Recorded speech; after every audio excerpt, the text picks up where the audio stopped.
The cold struck his knees before his vision returned. A stone floor, wet, icy.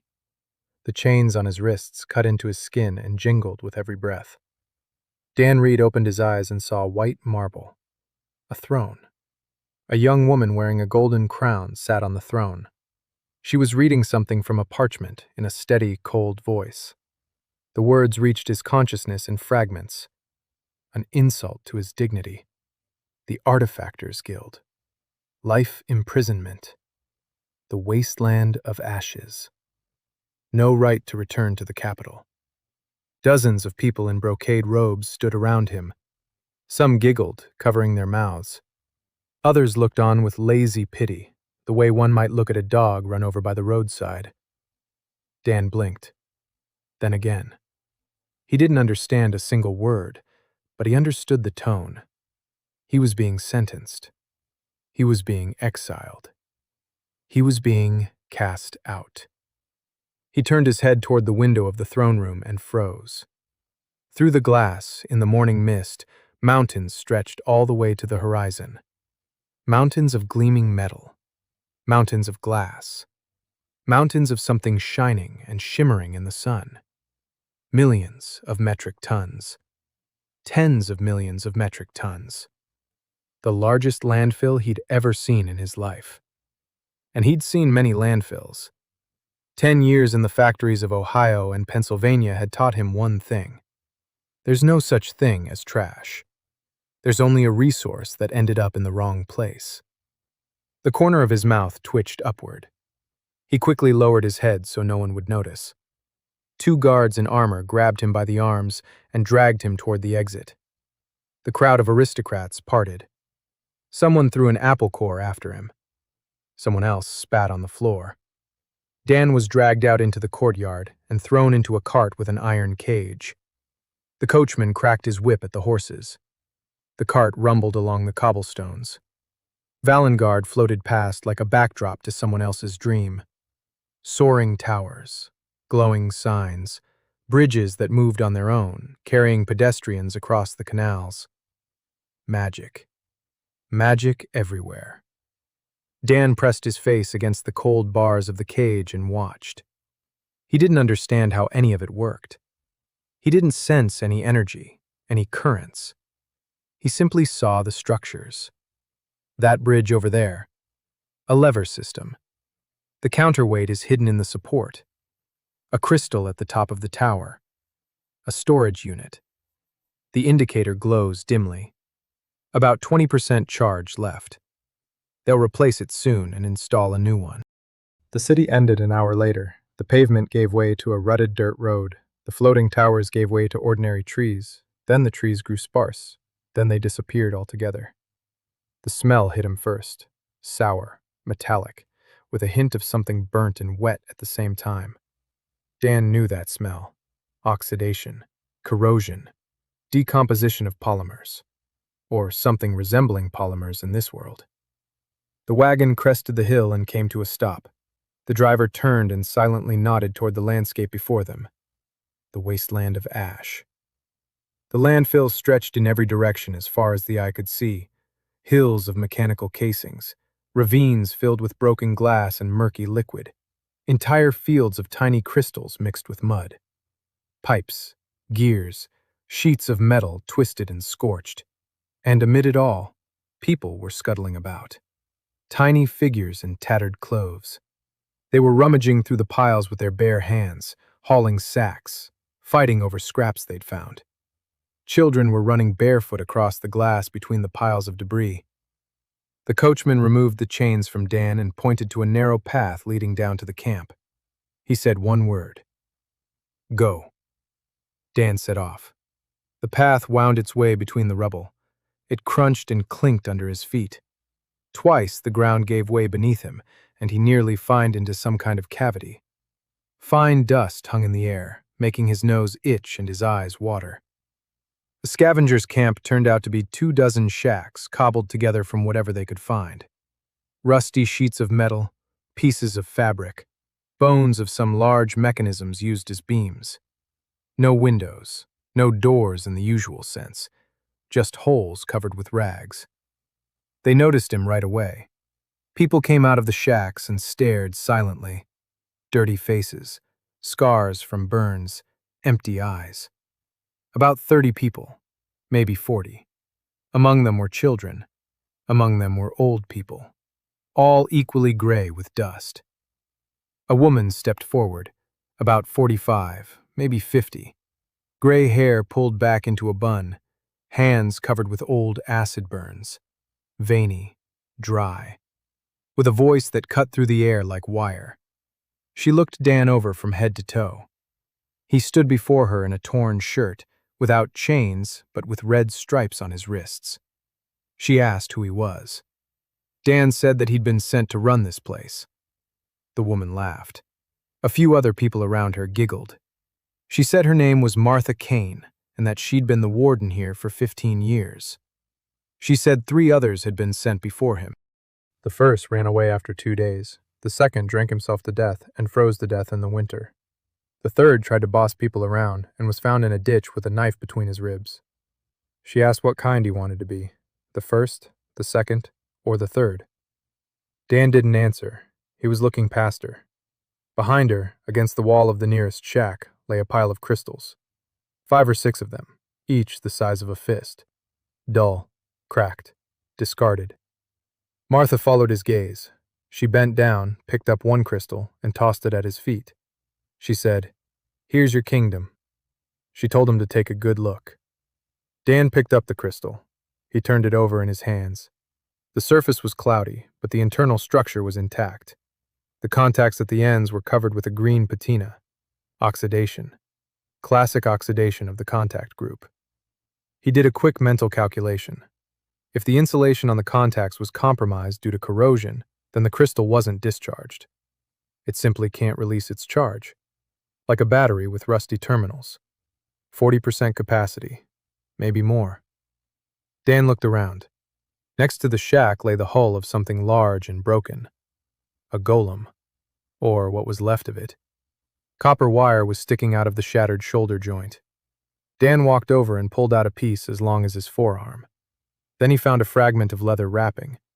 Then a second crystal, smaller. Cracked, but with intact contacts. He sat down right in the mud. 30 people stood around watching.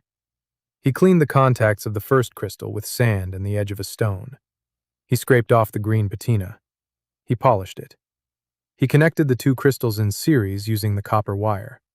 He wrapped the connection in leather for insulation. He tied everything to a fragment of an iron rod.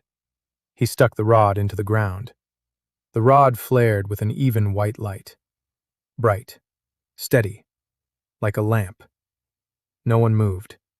The light fell on their faces, and for the first time, Dan truly saw them. Not a gray mass. People. A boy of about 10 with a burn covering half his face. An old man missing 2 fingers on his left hand. A woman holding a child in her arms. A girl of about 15 with her eyes closed, standing slightly apart from the others and tilting her head toward the light, as if toward something warm. Martha looked at the glowing rod, then at Dan. He asked how many of these empty crystals there were at the dump. Martha replied hoarsely, "Millions." Dan nodded. He stood up, brushed the dirt off his knees, said one sentence. "So we have energy." Martha was silent for about 10 seconds. Then she asked what he needed.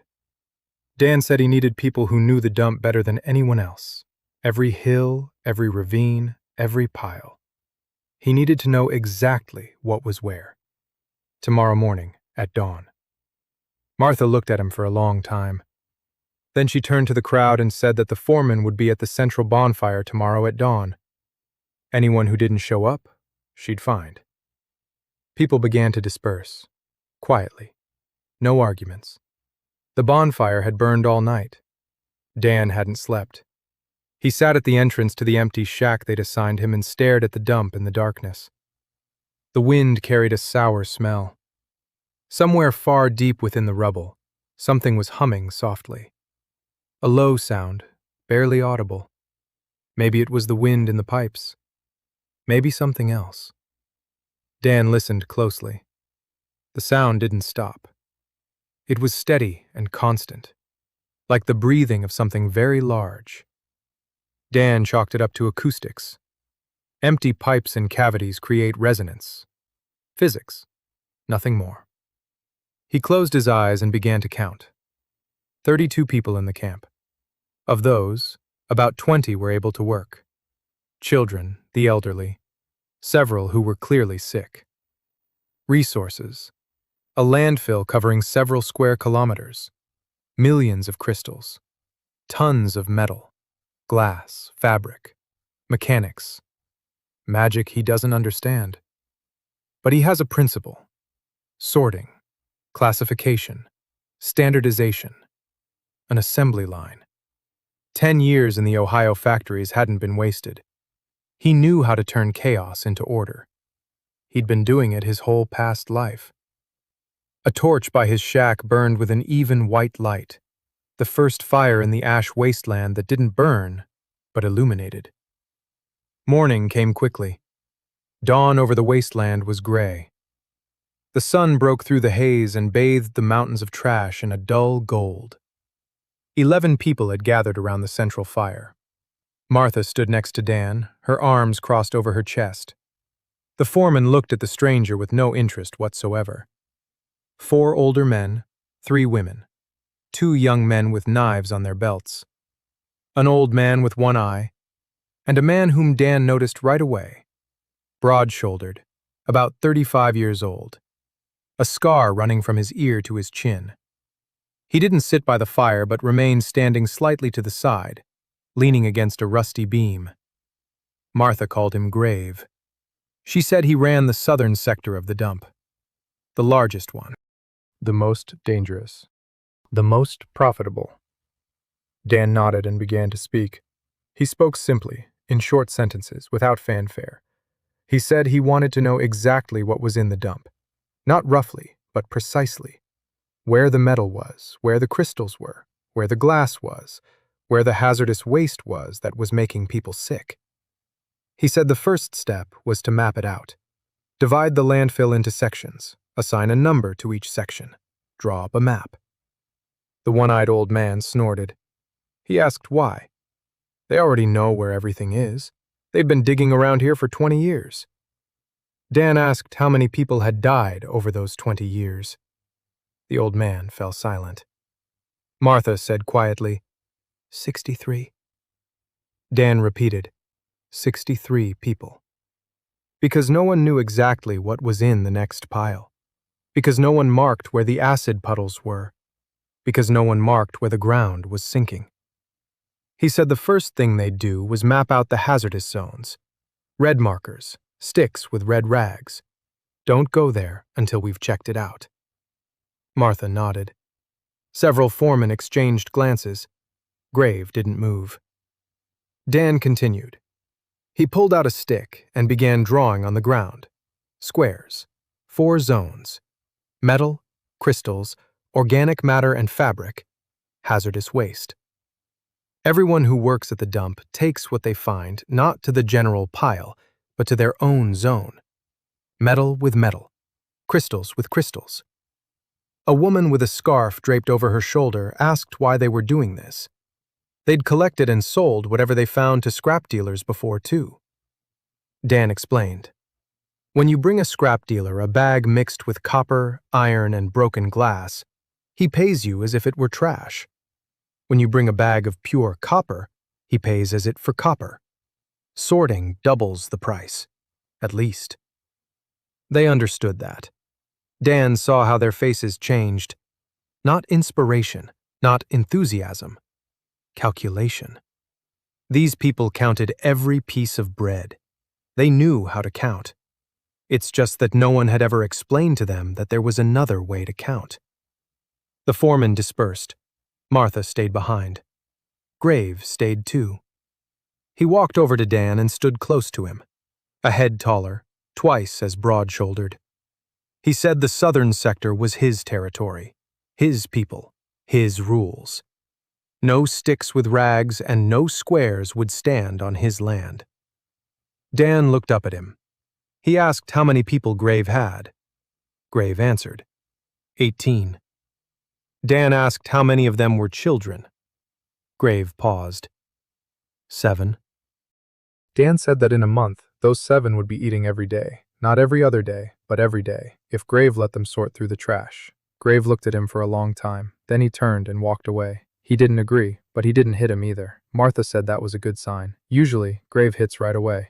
The first day of work began with a disaster. Dan sent 2 young guys to stake out the northern section with sticks. An hour later, one of them ran back, white as a sheet. His partner had fallen into a cavity, 2 meters deep. A liquid was pooled at the bottom, green, corrosive. The guy was screaming in pain. The liquid was eating away at his skin. Dan ran over there. Martha followed him. They pulled the guy out with ropes. His legs were red and covered in blisters from the knees down. Martha rinsed the wounds with water and cursed under her breath. Dan stood over the hole and looked down. Alchemical waste. Someone had once dumped reagents here. The top was covered with mud and debris. A trap. An invisible, deadly trap, of which there were hundreds in this dump. He returned to camp and spent the rest of the afternoon making the first red markers. Sticks with scraps of cloth painted with something reddish. Not paint. Rust mixed with grease. It sticks to the cloth, visible from a distance. He stuck 12 markers around the pit. Then he walked through the nearest sections and stuck 20 more in places where the ground gave way under his feet, where it smelled of acid, where the earth was an unnatural color. By evening, the northern section was bristling with reddish flags. Marta brought a girl to him, that very girl, with her eyes closed, about 15 years old, thin, barefoot. Her fingers were long and slender, constantly moving. She was touching the air in front of her as if feeling for something invisible. Martha said her name was Lyra Voss, blind from birth. But she has a gift. She can sense crystals. She can feel the energy inside them, from a distance. The other scavengers think she's strange. Her father used to beat her when she said she could hear the crystals singing. Her father died 2 years ago, a cave-in. Now Lyra lives alone. Dan crouched down in front of her. He asked what she was sensing right now. Lyra turned her head toward him. Her eyes were closed. A shadow of something resembled surprise. She said he was empty, completely empty, like a stone, not a shred of energy.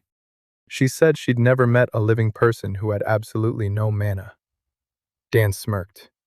He said that was both his biggest problem and his greatest advantage.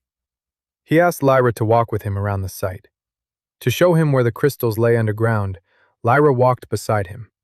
She would stop, point downward, and say, "It's deep here, 3 meters, 20 of them. Closer here, 1/2 meter. Just one, but a big one. It's dangerous here, something hot and unstable. Don't touch it." Dan followed behind her and placed markers.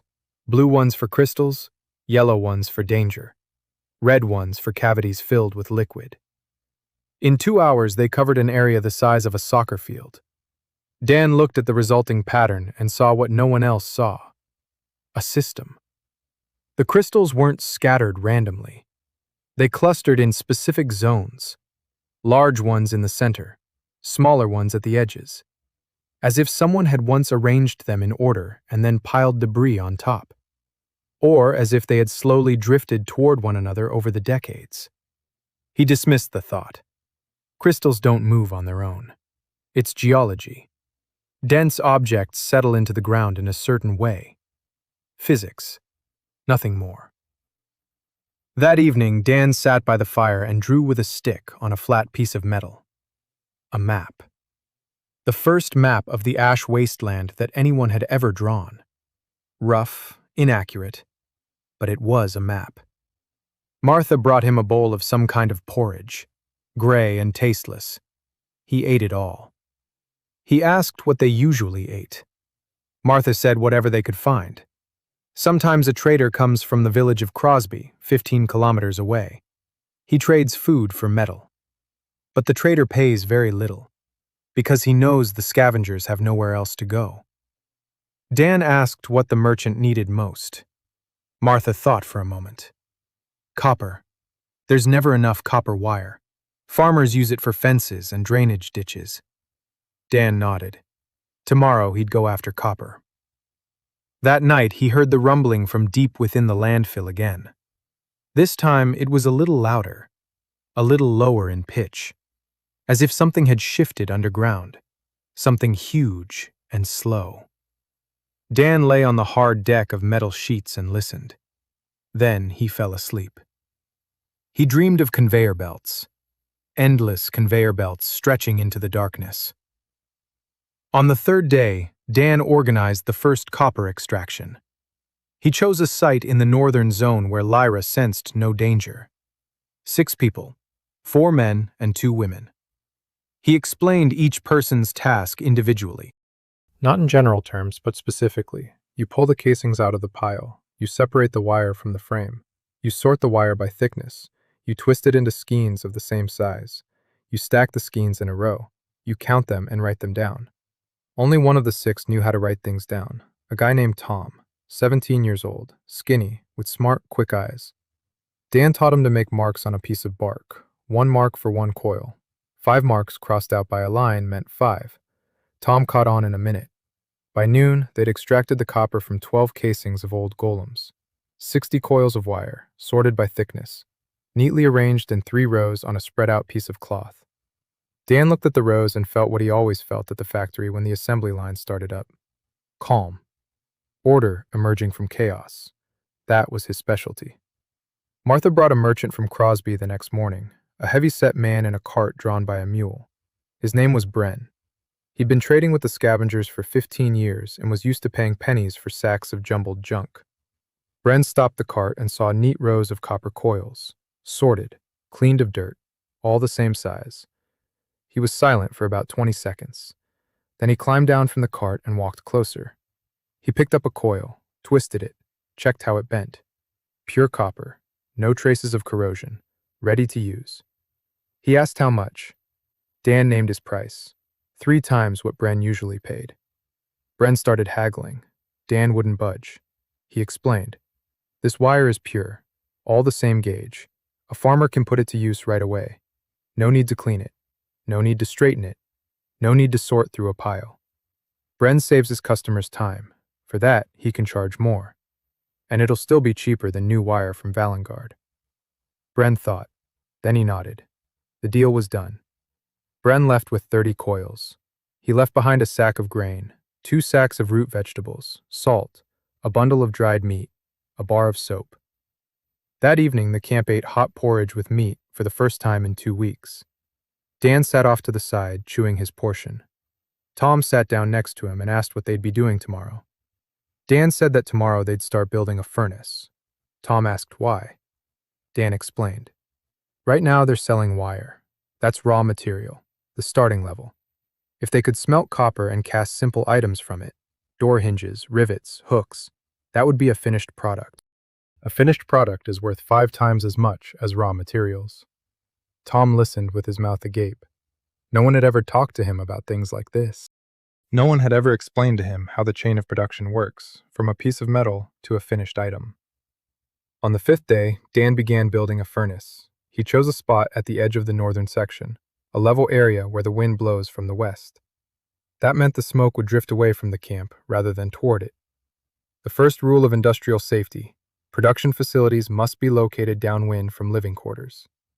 He designed the furnace using whatever materials were available. The body of an old golem, thick steel that could withstand the heat. The inner chamber was made of fire bricks that Lyra had found in the rubble on the eastern slope. The exhaust pipe was made of 3 sections of pipe from some dismantled mechanism. The air bellows were made of leather and a wooden frame. He made the loading hatch low, at waist level. Marta asked why it wasn't higher. "It's more convenient this way," Dan said, looking at her back. At the way she moved, carefully, with pain. He said that a low hatch was more convenient for loading. No need to lift heavy things above shoulder height. Martha looked at him strangely. She didn't say anything, but the next day she brought 4 more people to the furnace and said they wanted to help. The furnace started working on the 7th day. The first melt was a failure. The temperature was too low. The copper didn't melt completely. The result was a shapeless lump with flecks of slag. Dan wasn't discouraged. He analyzed the result. He figured out the problem. He increased the air supply. He added a second bellows. He redesigned the inner chamber so that the heat would be concentrated in the center. The second melt, on the 8th day, produced a pure copper ingot weighing 2 kilograms. Smooth, shiny, heavy. Dan placed it on a rock in front of the camp. People came up and touched it. Many had never seen pure metal before. They'd only ever seen rust and dirt. A boy with a burn on his face stood there, staring intently at the ingot. Then he asked if he could touch it. Dan said yes. The boy picked up the ingot with both hands. It was heavy, still warm from the furnace. The boy smiled. It was the first smile Dan had seen in this camp. Grave arrived on the 9th day. He wasn't alone. He was accompanied by 3 of his men, strong, silent, armed with knives. Grave stopped by the furnace and examined it. Then he turned to Dan. He said he wanted his own furnace, in the southern section, for his men. Dan said no. Grave narrowed his eyes. Dan explained. 1 furnace for everyone, shared. Everyone brings raw materials and gets a share of the output, proportional to how much they brought.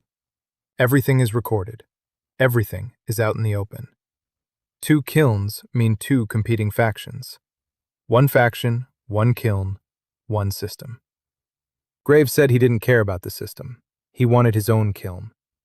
Dan asked who would build it. Grave pointed to Dan's kiln. I'll copy it. Dan nodded. He said that in 3 days, Grave's kiln.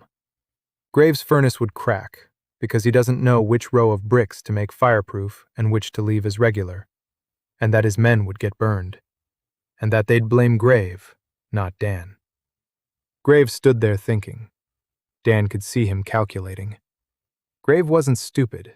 He wasn't cruel. He wasn't greedy. But he wasn't stupid. Grave asked what share he would get. Dan said a fair one, based on the weight of the raw materials brought in, just like everyone else. Grave turned and walked away. The next morning, 3 of his men brought 2 sacks of copper scrap to the furnace, silently, without a single word. They dumped them by the entrance and left. Martha looked at Dan. She said he was either the smartest person she'd ever met or the luckiest. Dan said it made no difference. On the 10th day, he started his second project. Roofs. The bodies of old golems. Sheets of steel as thick as a finger, sturdy, waterproof. If straightened out and cut to size, they'd make roofs. Real roofs. That don't leak. He selected 8 suitable bodies. He marked where to cut. He showed them how to straighten them with a hammer on a flat rock. 4 men worked for 2 days. The first roof went on Martha's shack. Smooth, shimmering silver in the sun. It rained that very night. Martha sat inside and listened to the raindrops tapping on the metal above her head. It didn't leak. For the first time in 15 years, she had a roof over her head that didn't leak. She didn't say anything to Dan. But in the morning, a bowl of hot porridge was waiting outside his shack, covered with a clean rag, with a piece of meat on top, the biggest piece he'd seen since he arrived. Dan ate it and went to work. By the end of the 2nd week, a rhythm had settled into the camp. The morning began with assignments. Dan sent pairs out to their sections with the task of to bring back a specific type of material. Not just anything, but something specific.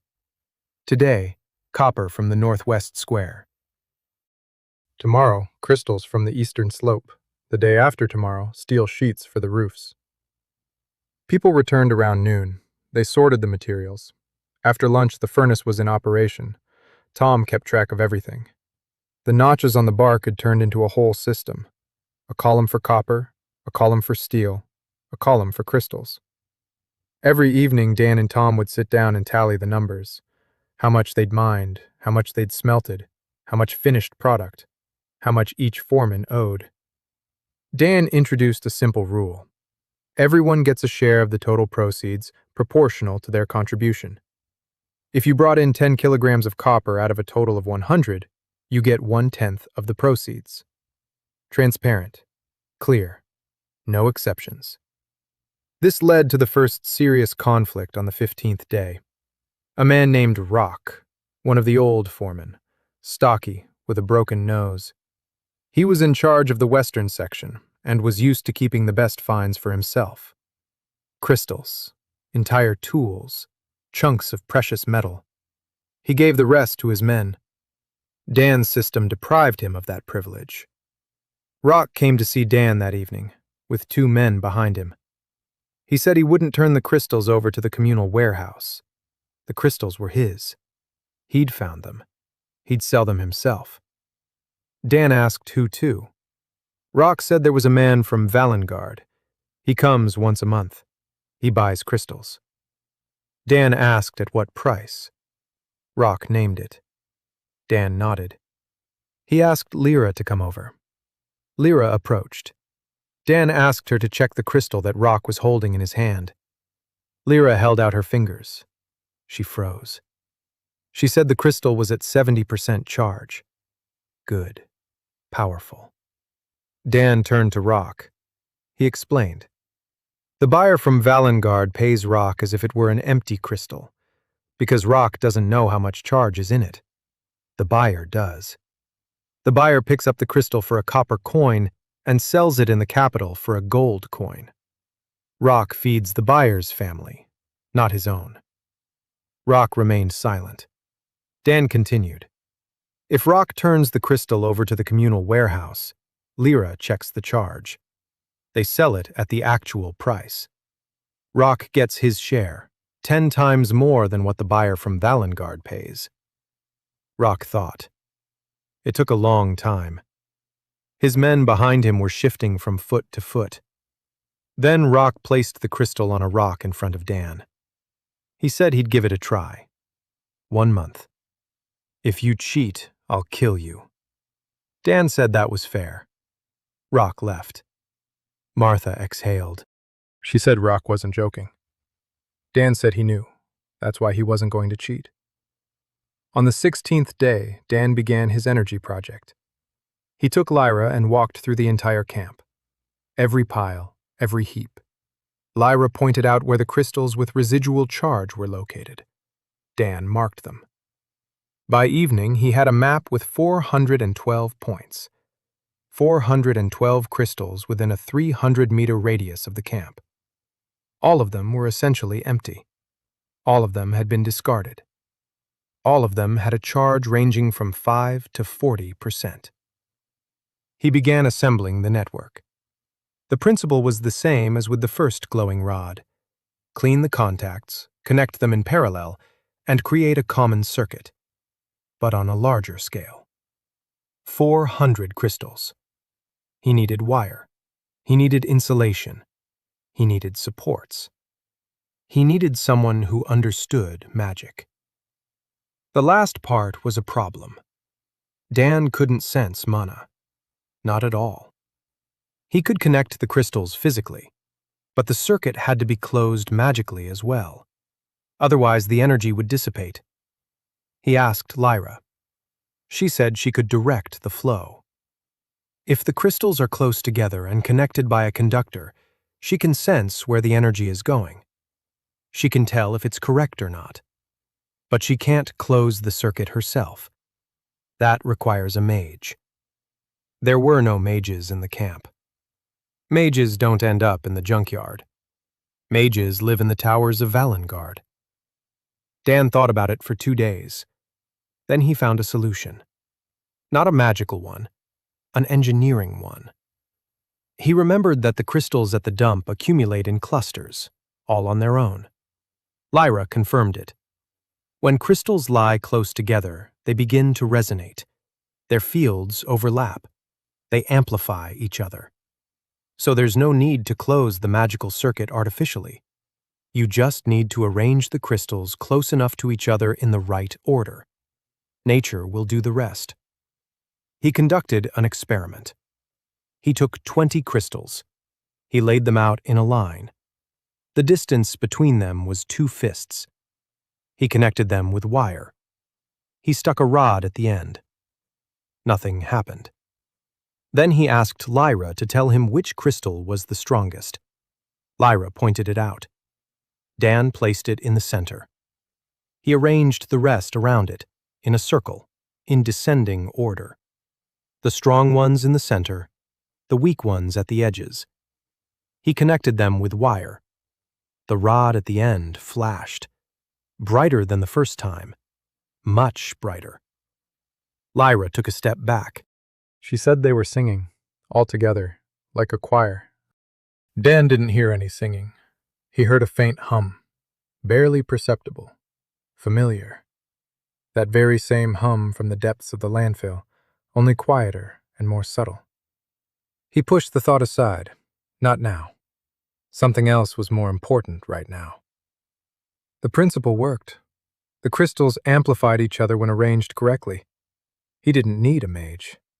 He needed Lyra. For the next 4 days, he built the network. Lyra walked with him. She pointed things out. It's stronger here, weaker here. Turn this one around. Don't touch that one, it's cracking. Dan listened to her and arranged the crystals. Copper wire stretched from one cluster to the next. Wooden posts driven into the ground held the wires in place. 8 clusters, 160 crystals, connected into a single network. On the 20th day, he drove the last rod into the ground at the camp's central clearing. He waited for darkness to fall. Everyone gathered. 38 people. The number had grown. 3 people had come from the southern sector of Grieve. A family had come from beyond the eastern hill. Rumors were spreading. Dan closed the final connection. The central square was flooded with white light. 8 lanterns. Even, bright, steady. The light fell on their faces, on the shacks, on the mud and rust. But now the mud was just mud, and the people were people. They stood and looked up, at the light they had made themselves, from trash, from what the city had thrown away. A boy with a burn on his face raised his hands toward the lantern as if toward the sun. An old man with no fingers took off his hat. A woman with a child cried quietly, pressing the child to her chest. Lyra stood in the center of the circle and smiled. She couldn't see the light, but she could feel the warmth. The warmth from the 160 crystals singing in unison. Martha walked over to Dan. She stood beside him. She didn't say anything. She just stood there. That was enough. That night, Dan heard the hum again.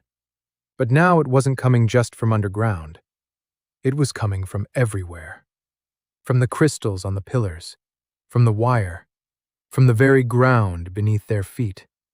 Quiet, content, as if something enormous and forgotten sensed that it had finally been noticed. On the 23rd day, the first stranger arrived. Not a merchant, not a guard.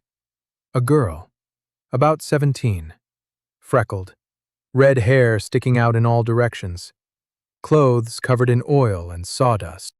On her back, a canvas sack stuffed with something heavy. She had walked 20 kilometers from the village of Winmar. Her name was Emily Thorne.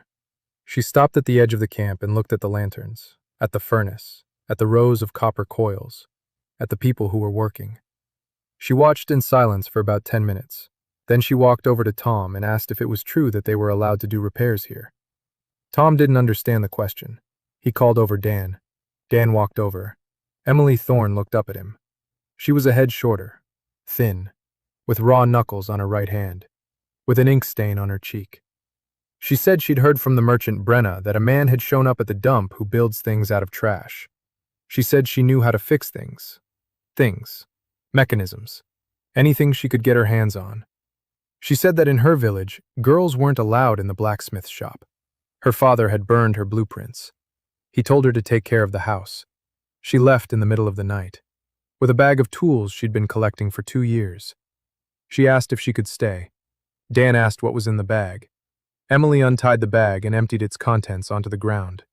A hammer, pliers, a file, a set of homemade screwdrivers made from nails, a piece of whetstone, a coil of wire, 3 small crystals, and a blueprint, rolled up into a tube, on a piece of birch bark. Dan unrolled the blueprint. He froze. It was a design for a water pump. Rough, with errors in the proportions. But the principle was sound. A piston, a valve, a lever, a pipe. A 17-year-old country girl who hadn't been allowed into the blacksmith's shop had drawn a working piston pump. Dan rolled the blueprint back up. He looked at Emily. He told her she could stay. Emily blinked. Then her face broke into such a wide smile that her freckles nearly. She asked where she could sleep. Martha took her to her shack. By evening, Emily was already sitting by the stove, explaining to one of the workers why his hammer was striking crookedly. The worker listened. He was 40. She was 17. He listened because she was right. On the 25th day, Dan made a decision that changed everything. He told Martha that they needed to build. Not shacks. A house. A real house. With a foundation. With walls. With a roof. With a door that closes. Martha asked, "For whom?" Dan said, "For everyone. One at a time. But the first house would be for a family with a baby. The baby is 3 months old. He sleeps in a shack where the wind blows through the cracks. It will be finished before winter." Martha said there were 4 months until winter. Dan said that was enough time. He began designing. Materials: steel sheets from golem holes for the walls.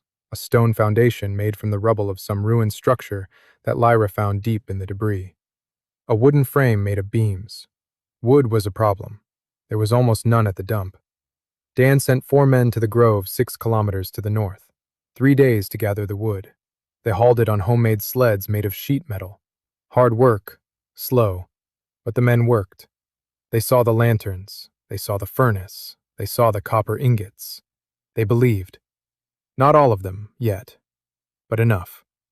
On the 27th day, a second accident occurred, more serious than the first. One of Graves' men was digging in the southern section, deep, deeper than usual.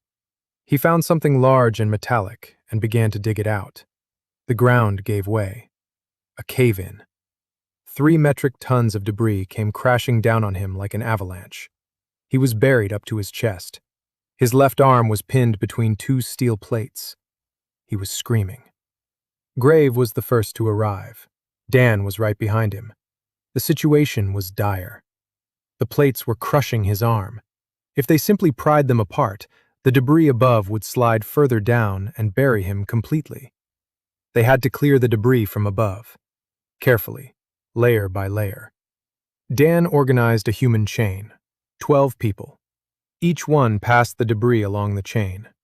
Didn't throw it, passed it, from hand to hand, slowly and calmly. Any sudden movement and the mass would start sliding again. Graves stood next to the buried man and held his free hand. He talked to him. He didn't let go. Dan saw this and took it to heart. Grave is cruel. Grave is greedy. But Grave doesn't abandon his own. That's important. 2 hours later, they pulled the man out. His arm was broken in 2 places, but he was alive. Martha applied a splint made of wooden slats and bandages. Afterward, Dan sat on a rock and thought. The cave-in happened because the man was digging without a plan, without reconnaissance, without safety measures. Because there are no rules at the dump. There's just habit. Dig wherever you want. Take whatever you find. Die if you're unlucky. He wrote down the first set of rules on a flat piece of steel, scratched them out with a nail. 6 points. Do not dig deeper than 2 meters without reconnaissance. Do not dig alone. Always leave an escape route. Do not touch objects that hum or glow without a lyra. Wear shoes. Mandatory. The 6th rule. If you see a red mark, don't go there. He buried that sheet of steel in the ground at the entrance to the work sites. Martha read it aloud for those who couldn't read. Grave listened, standing off to the side. When Martha finished, he stepped forward. He looked at the steel plate, then at Dan. He said his man was alive because Dan knew how to clear the rubble. He said they would follow the rules. His men would too. He turned and walked away. Martha looked at Dan. She said that Grave had never backed down from anyone in his entire life. Dan said that Grave hadn't backed down. Grave had made a decision. Those are 2 different things. On the 28th day, Emily assembled her first mechanism out of scrap, a water pump, based on her own blueprint, with modifications made by Dan. The piston was a machined piece of steel. The cylinder was made from a golem's pipe. The valve was made of leather and a copper plate. The lever was a wooden block. She set it up by a stream that flowed 200 meters north of the camp. She pulled the lever. Water flowed through the pipe, upward, up the slope, toward the camp. Not very much, not very fast, but it was moving. Emily stood there watching. Her mouth was open. Her eyes were huge. She couldn't believe it was actually working.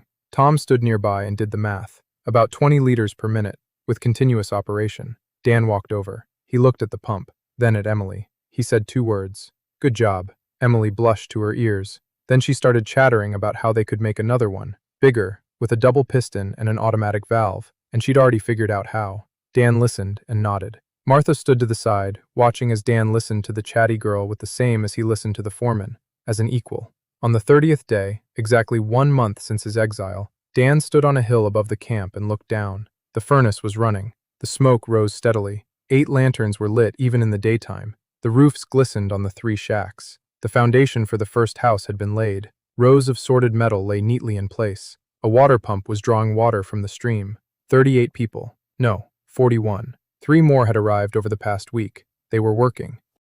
Not because Dan had ordered them to, because they saw the results. Lyra walked over and stood beside him. She turned her head toward him. She said the dump had changed. The hum had become different. Not just noise, something like a rhythm, like a heartbeat. Slow, deep. Dan listened. He heard it too. A faint, low hum beneath his feet. Constant, rhythmic. He chalked it up to the pump. Vibration through the ground. Mechanics. Nothing more. Lyra shook her head. She said it wasn't the pump. It was coming from below. From beneath the entire landfill. From everywhere. And it had grown stronger ever since the power grid came online. Dan looked at her. He asked what she thought it was. Leah paused. Then she said quietly that she didn't know. But it wasn't dangerous. It was warm. It sounded like gratitude. Dan didn't know what to make of it. He didn't believe in grateful landfills. He believed in physics, in resonance, in mechanical vibrations. But Lyra hadn't been wrong once in the entire month. Not with a single crystal. Not in a single danger zone. He said they would observe it, keep records. If the hum changed, Lyra would let him know right away. Lyra nodded. Dan turned and walked down toward the camp. It was the 2nd month. They needed to finish the house. They needed to expand the furnace. They needed to find a way to sell the crystals directly, without middlemen. They needed to solve the food problem. They needed to build a second barracks for the new people. The list went on and on. He loved lists like that. Every item was a task. Every task had a solution. Every solution made life a little better for someone specific person. A house for a family with a child. A furnace with a low hatch for Martha. A map for Lyra. A workshop for Emily. He walked along the path between the rubble and didn't look back. Behind him, the camp hummed with activity. Beneath his feet, the earth rumbled. The 2 hums merged into one. The 2nd month began with rain. For 3 days straight, water poured down on the wasteland without ceasing. The mud turned into a liquid slurry. The paths were washed away. 2 shacks on the eastern edge of the camp collapsed under the force of the water. No one was hurt, but people sat in their shelters, wet and angry. Work had stopped. The furnace was flooded. The lanterns were lit, but they were of little use beneath the wall of rain. Dan stood under a corrugated steel canopy and watched the streams of water. Water flowed from top to bottom, from the hills of debris down into the lowlands, toward the camp. The camp was situated at the lowest point, a classic mistake. People built their homes where it was convenient to walk, not where it was safe to live. He gathered Martha and the foreman under the largest awning. He said the camp needed to be moved. Not the whole thing, just the living area, higher up, to a flat area north of the current location. There's a level patch of ground there, 300 by 200 meters, relatively clean, higher ground. Water will flow away from the living quarters, not into them. Martha said they'd been living there for 15 years. Every time it rained, they'd dry things off and carry on. Dan asked how many children had caught colds over those 3 days. Marta paused. 4. Dan said, "We're moving." The rain stopped on the 4th day. The next 2 weeks were spent moving. It was the first large-scale project. Dan divided the work into 3 phases. First, clearing the new site.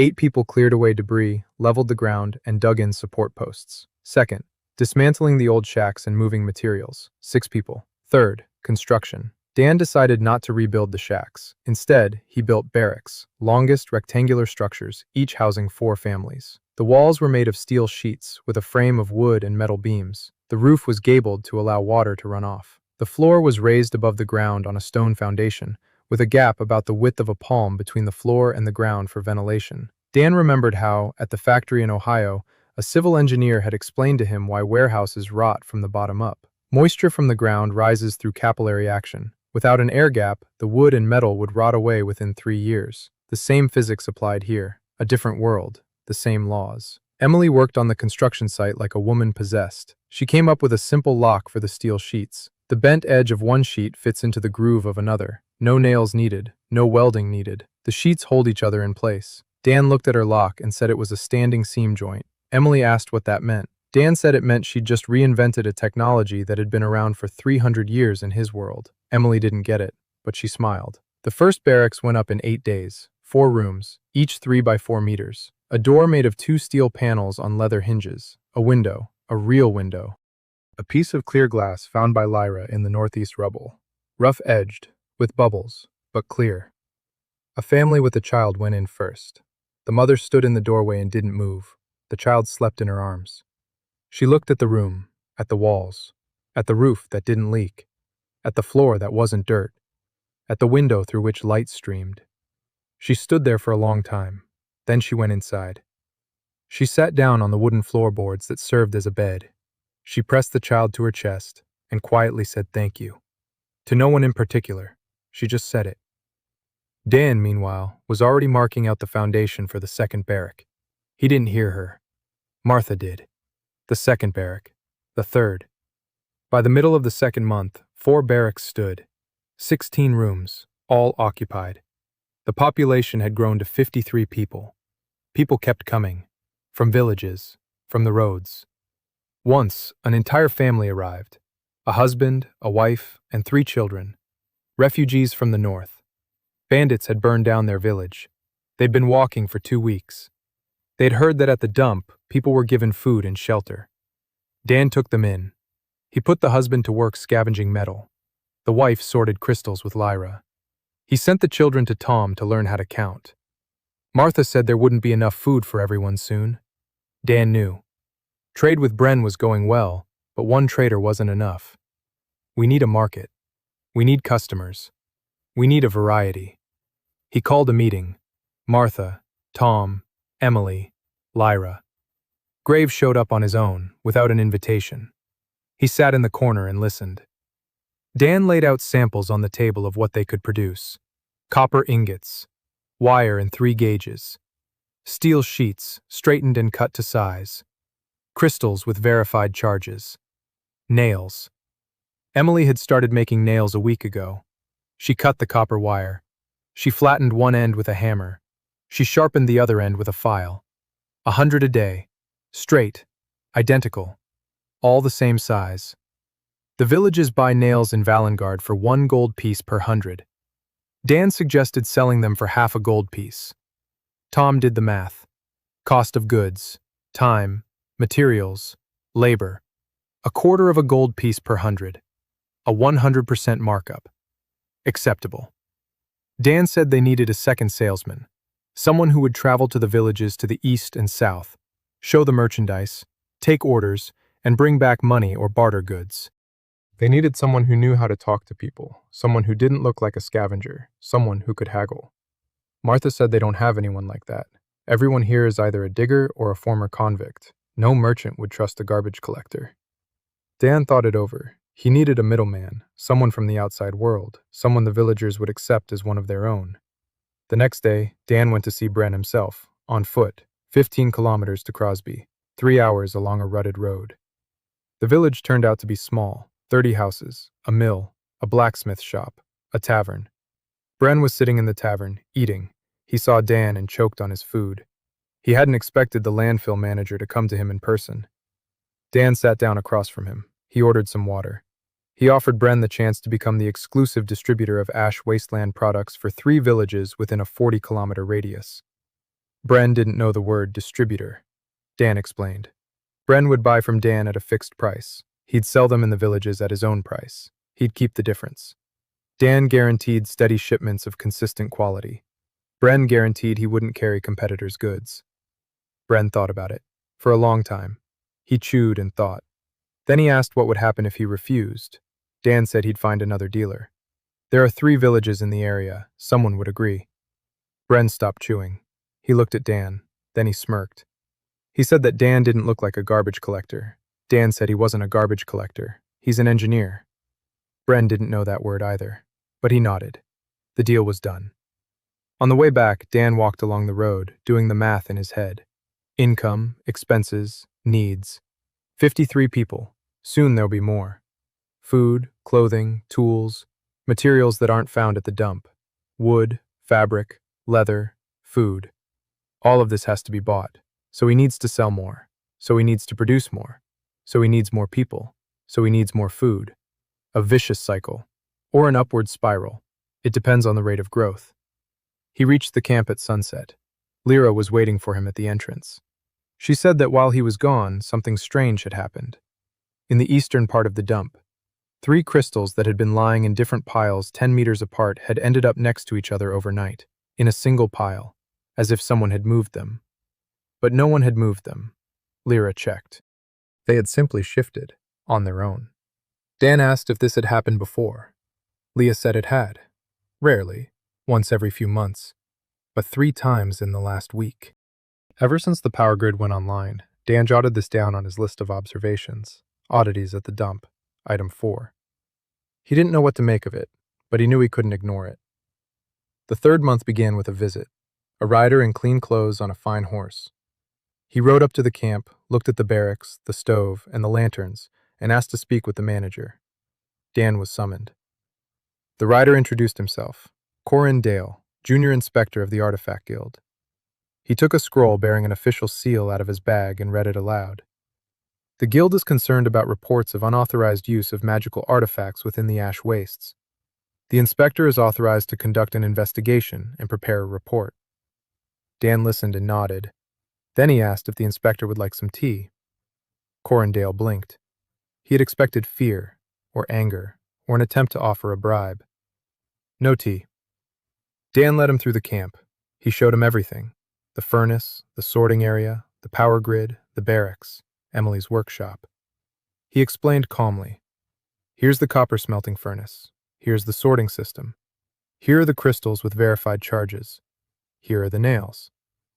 Corindale took notes in his little notebook. His face was expressionless. Professional detachment. He asked if Dan had a license to work with magical artifacts. Dan asked if he needed a license to collect trash. Corin said that storage crystals weren't trash. They are magical artifacts. Working with them requires a guild license, which costs 1,000 gold pieces a year. Dan asked again, 1,000 gold pieces for the right to collect what the guild itself threw in the trash? Corin replied that the law is the law. Dan nodded. He asked who to pay. Corin said the guild. It's possible to pay through him. Dan said he didn't have 1,000 gold pieces. Corin said that in that case, he was required to stop working with the crystals, immediately, and dismantle the power grid.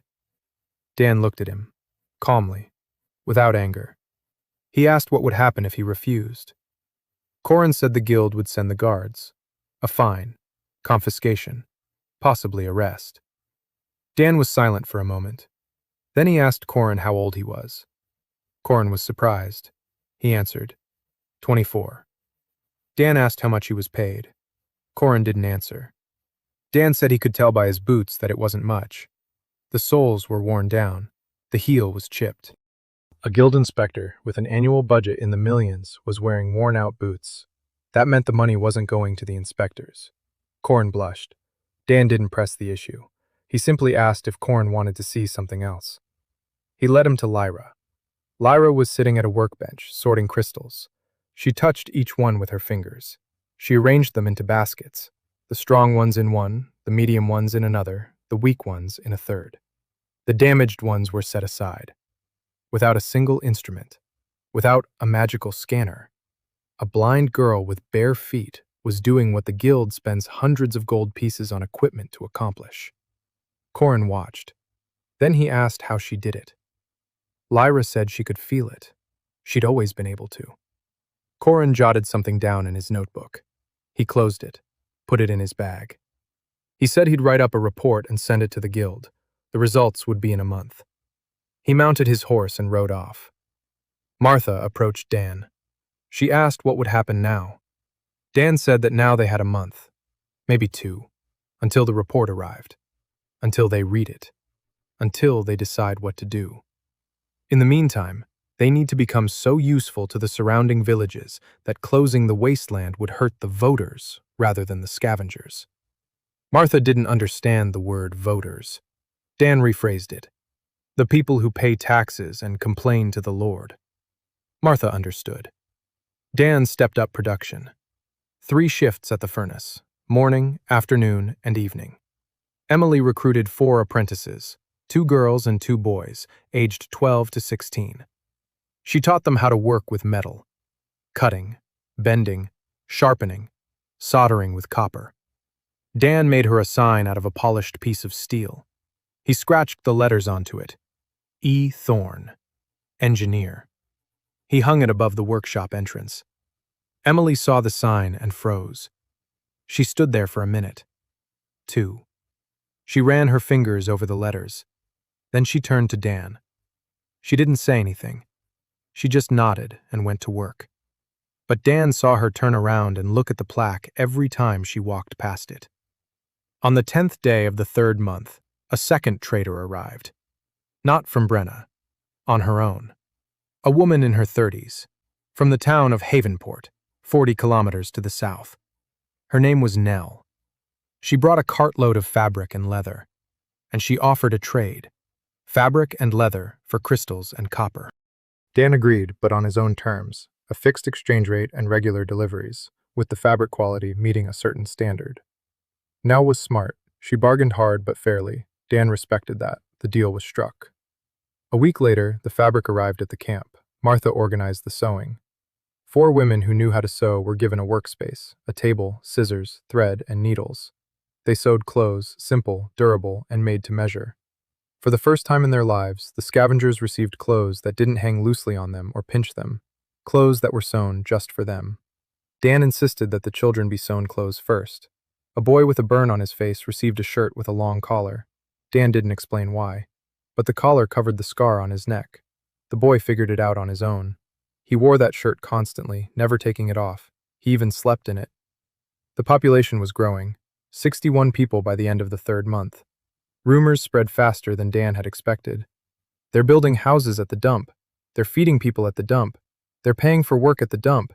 They don't beat people at the dump. The last point turned out to be the most important. People didn't come for the food. There was plenty of food in the villages. They came because here they weren't beaten. They weren't humiliated. They didn't take away what they found. They didn't force them to bow. Dan didn't set these rules on purpose. He just behaved the way he was used to, like with his coworkers at the factory. Hello, how's it going? Here's the task. Here's the tool. Do the job and you'll get paid. Any questions? For the trash collectors, who were used to arbitrary treatment, this was like a bolt from the blue. They were being asked if they had any questions. Someone actually cared about their opinion. On the 62nd day, Hana So arrived. Hana So came on foot, alone, with a bag on her back and her hands covered in old burn scars. She stopped at the gate and asked if an artifactor was needed here. Martha led her to Dan. He was sitting by the stove, revising the blueprint for the second conveyor belt. Hana stood before him and waited. She was short and wiry, with black hair cut short. Her face was weary, dark circles under her eyes from sleeplessness. Besides the burn scars, her hands were covered in ink stains, so deeply ingrained that the skin looked tattooed. She said her name was Hana So, that she was 22 years old, that she had been an apprentice in the Artifactors Guild. 5 years of training, 3 years of practical experience. Her mentor, Master Olivane, was considered one of Valengard's best artifact makers. She was his best apprentice. Then she made a mistake. A client came to Master Olivane, a wealthy merchant. His travel artifact, a lantern, had stopped working.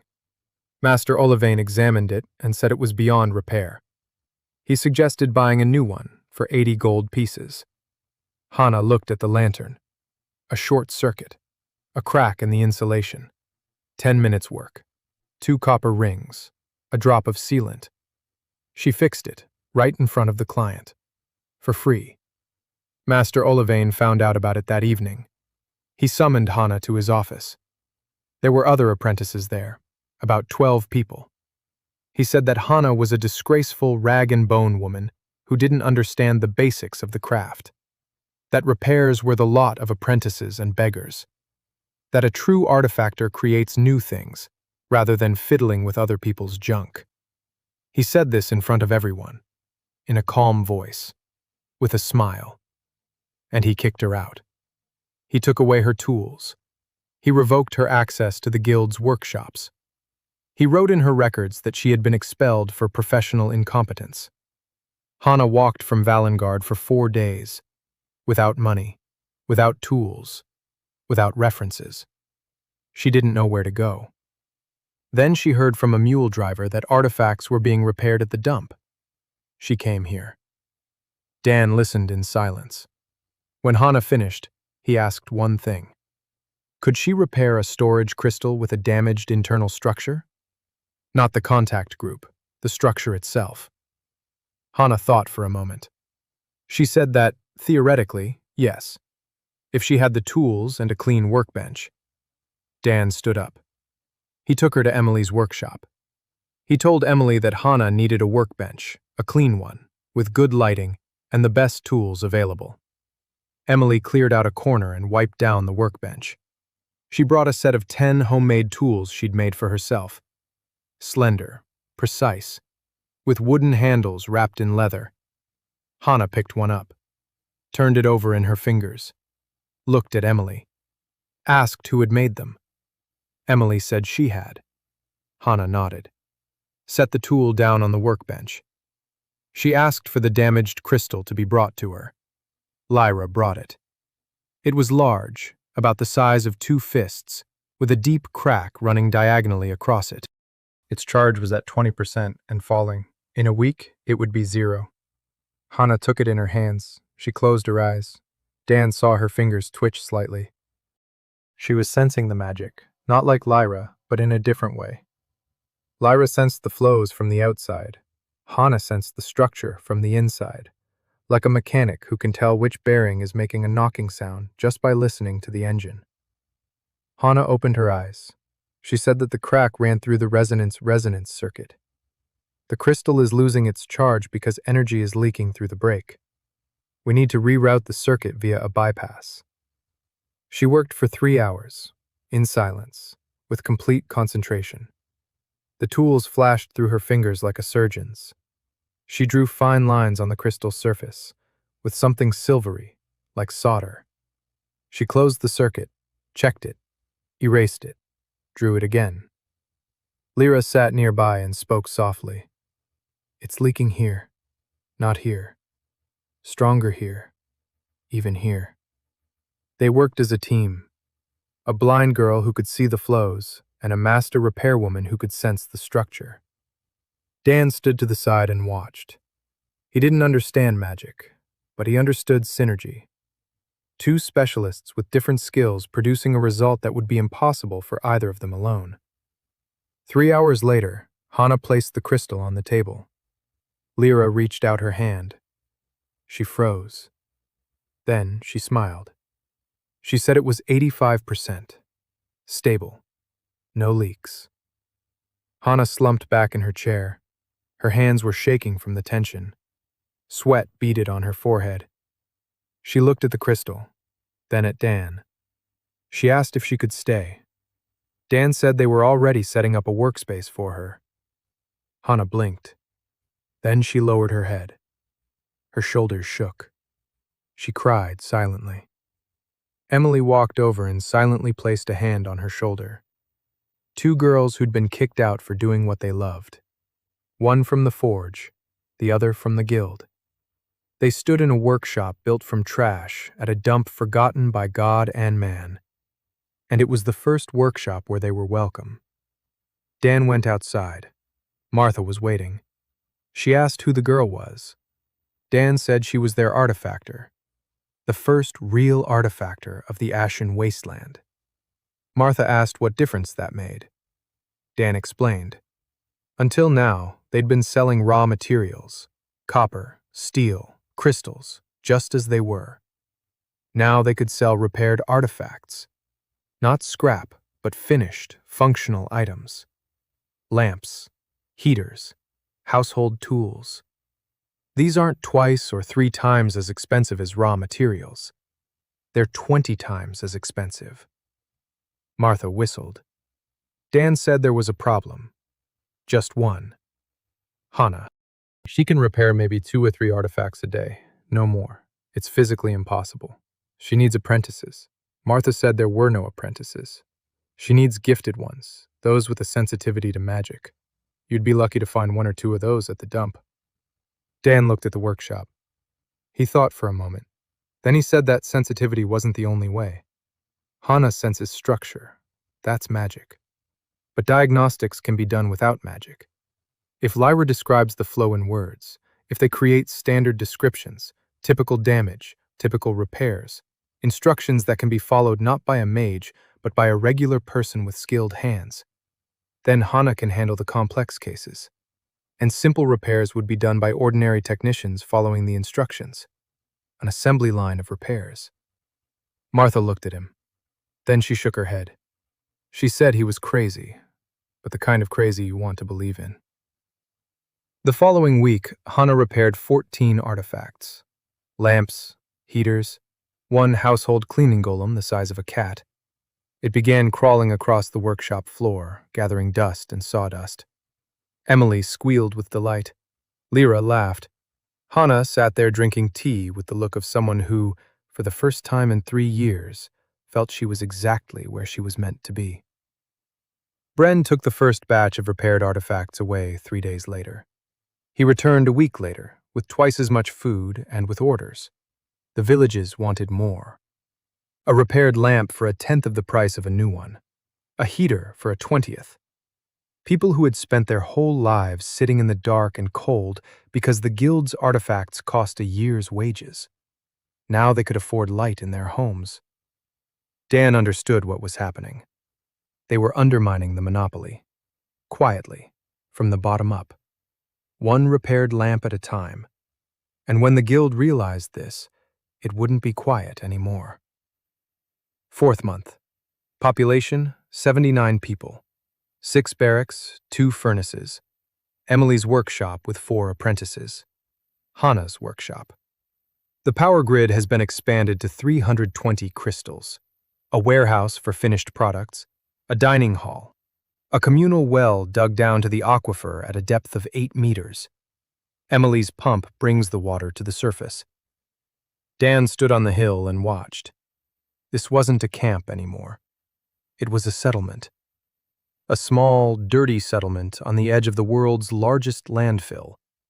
But a settlement nonetheless. With streets, with a work schedule, with rules. With a future. On the 68th day, the mercenaries arrived. At night. 7 of them. In leather armor, with swords. They approached from the south. Quietly. Professionally. Grave was the first to spot them. He was a light sleeper. A habit. He sounded the alarm. He shouted. People rushed out of the barracks. The mercenaries hadn't expected the camp to wake up so quickly. They'd counted on sleeping scavengers, not a settlement with 60 adults. Grave was the first to stand up, knife in hand. His men followed him, 8 of them. Not soldiers, but men accustomed to violence. The mercenaries stopped. Their leader stepped forward. He said they had orders to shut down illegal production on the territory of the Ash Wasteland, in the name of the Artifact Guild. Dan stepped forward. He asked who had the order. The lead mercenary smirked. He said his sword was his order. Dan nodded. He looked at Grave. Grave stood and waited. His men stood and waited. The mercenaries saw how many people had come out. They counted them. 7 against 60. Even if they were just scavengers, The odds were bad. The senior mercenary assessed the situation. He was a professional. Professionals don't die for someone else's money. He said he'd be back, with reinforcements, and he left. The 7 vanished into the darkness as quietly as they'd come. Graves spat. He said they'd be back. Not 7. More. Dan knew it. The next day, he started 2 projects at once. The first, the perimeter. Not a wall. There was neither time nor resources for a wall, but the perimeter had to be marked. A ditch along the outer edge of the settlement, 1/2 meter deep, 1 meter wide, filled with trash, metal debris, broken glass, barbed wire. It wouldn't stop an army, but it would slow them down. At night, in the dark, it would be a trap for anyone straying from the road. The second project, electromagnetic traps. Dan had been thinking about this for a week. The magic of this world worked on a principle he didn't understand, but he understood something else. Storage crystals create a field. This field interacts with metal. Lyra confirmed it.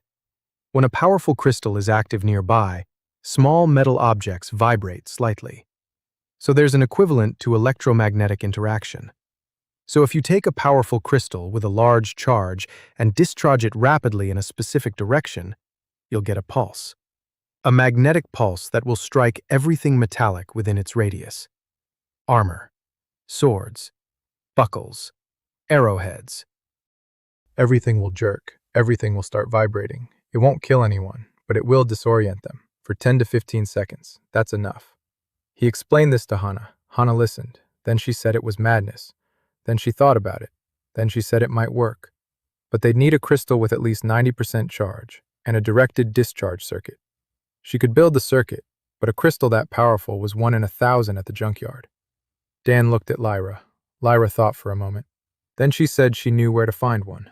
Deep down, in the central sector, about 5 meters below the surface. A big one. She can sense it from 100 meters away. It's humming, louder than all the others.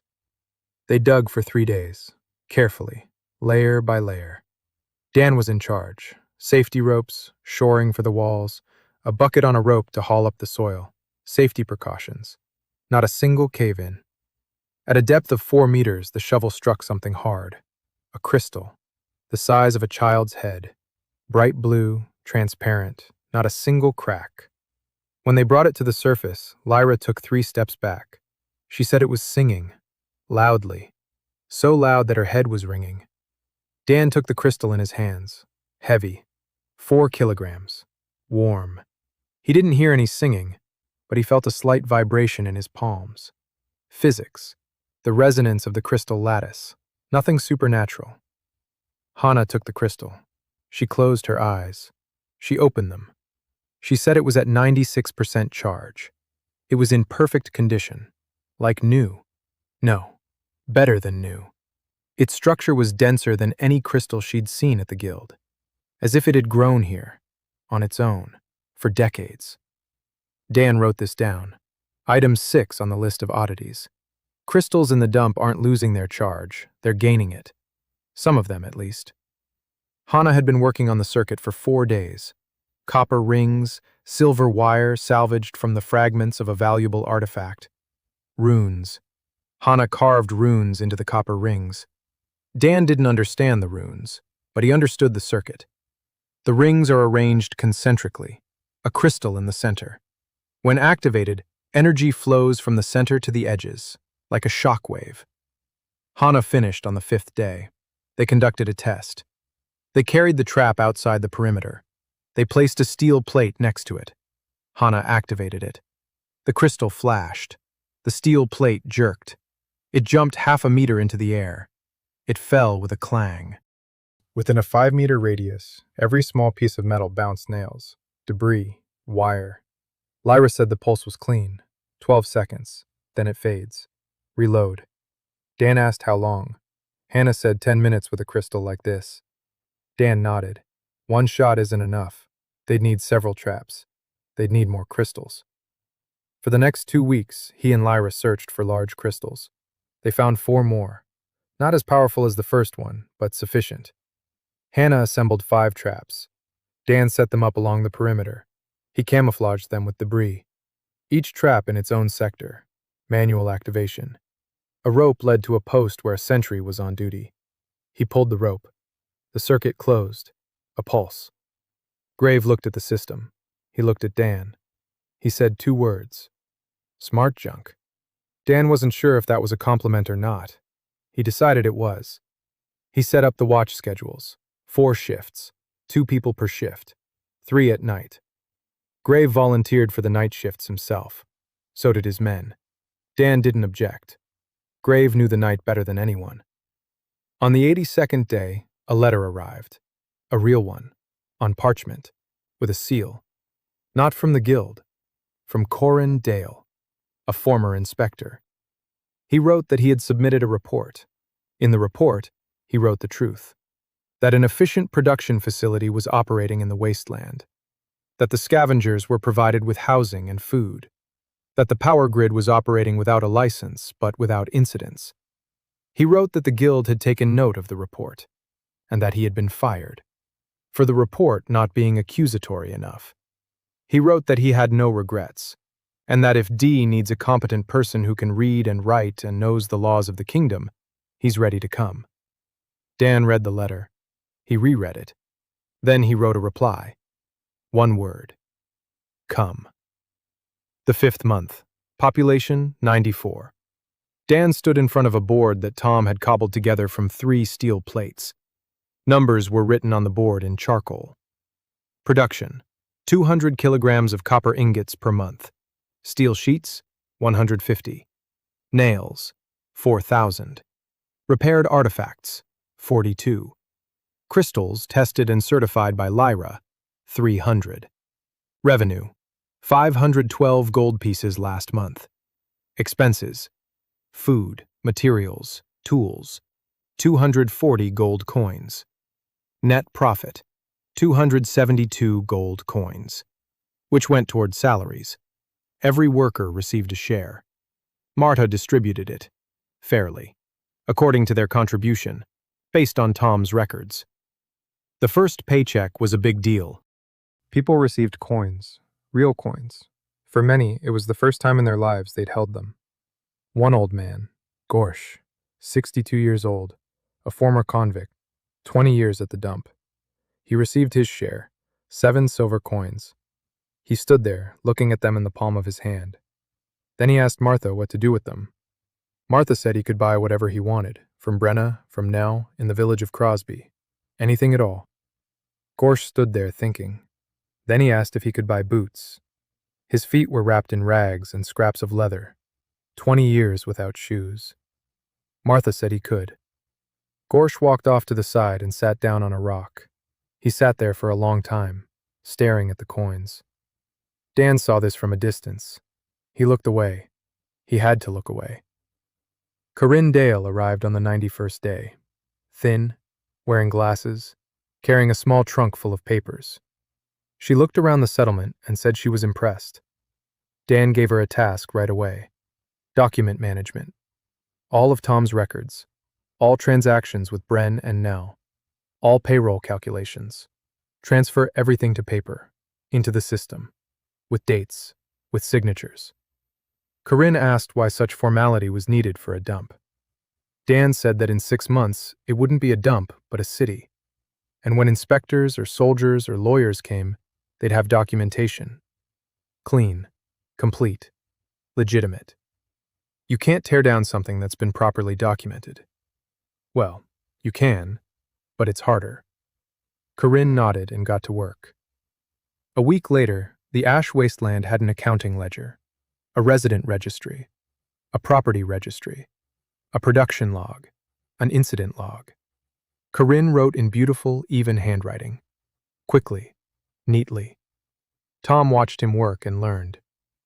A month later, Tom could keep the records himself. Not as beautifully, but correctly. On the 93rd day, Dan launched the first repair assembly line. The idea was simple. Hannah couldn't fix everything herself, but she could teach others. Not magic. You can't teach magic. but you can teach procedures. Step 1. Inspection. Lyra checks the charge and condition. Step 2. Diagnosis. Hana determines the type of damage. Step 3. If the damage is typical, replace the contact assembly, or strip the insulation, or replace the casing. An ordinary technician does this, following the instructions, which Hana wrote, with pictures drawn by Emily. Step 4. If the damage is complex, Hana repairs it herself. Step 5. Testing. Lyra checks the result. Step 6. Labeling. Tom takes notes. He attaches a tag with the serial number, charge level, and repair date. 5 technicians, 3 men and 2 women, all with skilled hands, not a single mage. They performed routine repairs using Hana's cards. Each card covers one type of damage, description, tools, step-by-step procedure. What could go wrong? What to do if something goes wrong? Hana compiled 23 cards in the first week. Productivity tripled. Instead of 3 artifacts a day, they repaired 9, then 12, then 15 once the technicians got the hang of it. Hana handled only the complex cases, 2 or 3 a day. The rest of the time she taught, explained, and checked their work. Dan looked at the production line and saw his factory in Ohio. A different scale, different technology, same principle. Break a complex process down into simple operations, standardize each operation. Train every worker to perform one operation until it became second nature. Quality control at every stage. An assembly line. Adam Smith wrote about this 250 years ago. They didn't know about that here. Here, every mage was a one-of-a-kind craftsman. Every artifact was a unique work of art. Beautiful, expensive, inefficient. Dan wasn't destroying their craftsmanship. He was freeing the craftsmen from routine work. Hana could finally do what she loved. Tackle complex, interesting challenges, not just cleaning contacts, which anyone could do. Bren brought news at the end of the month. Bad news. In Valengard, people were talking about the wasteland, not in whispers but out loud. The Artifact Makers Guild had filed a complaint with the Royal Council. Illegal production, evasion of licensing, dumping, and undermining the economy. Bren said he'd heard a name, Master Virel Kassan, head of the guild. He personally demanded an investigation. Dan asked what an investigation meant. Bren said it meant soldiers, not mercenaries, royal soldiers, with papers, with orders. You can stand up to mercenaries. You can't stand up to the crown. Dan thought about it for 3 days. Then he made a decision. He needed an ally, not a merchant, not a village headman. Someone with clout, with a title, with an army. Someone for whom the guild was also a thorn in the side. Corin suggested Baron Tane Holloway, owner of the Eastern Mark, a border barony, poor, at war with nomads. The guild sells him defensive artifacts at triple the price because there's no other supplier. The Baron hates the guild, quietly but sincerely. Dan wrote a letter, a short one, businesslike, no grandstanding. He offered the Baron a shipment of restored combat artifact at half the guild's price. Quality guaranteed. Quantity at the Baron's discretion. The only condition? If the king's soldiers come to close the wasteland, the Baron will write to the council that his barony depends on these supplies. That closing the wasteland will leave the border unprotected. That, as a vassal of the crown, he demands an investigation. Bren delivered the letter. 10 days to the eastern marches, 10 days back. 3 weeks of waiting. Dan didn't wait. He got to work.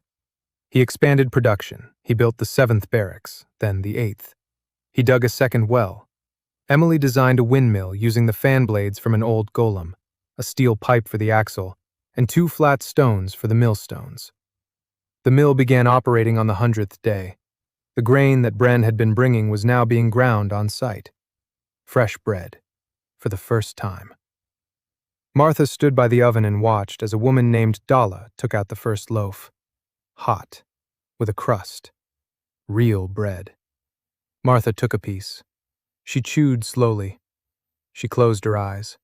Then she opened them. She looked at Dan. She said she'd been eating soaked grain for 20 years. Dan said the mill was all thanks to Emily. Martha said that the mill was thanks to Emily, but the bread was thanks to Dan.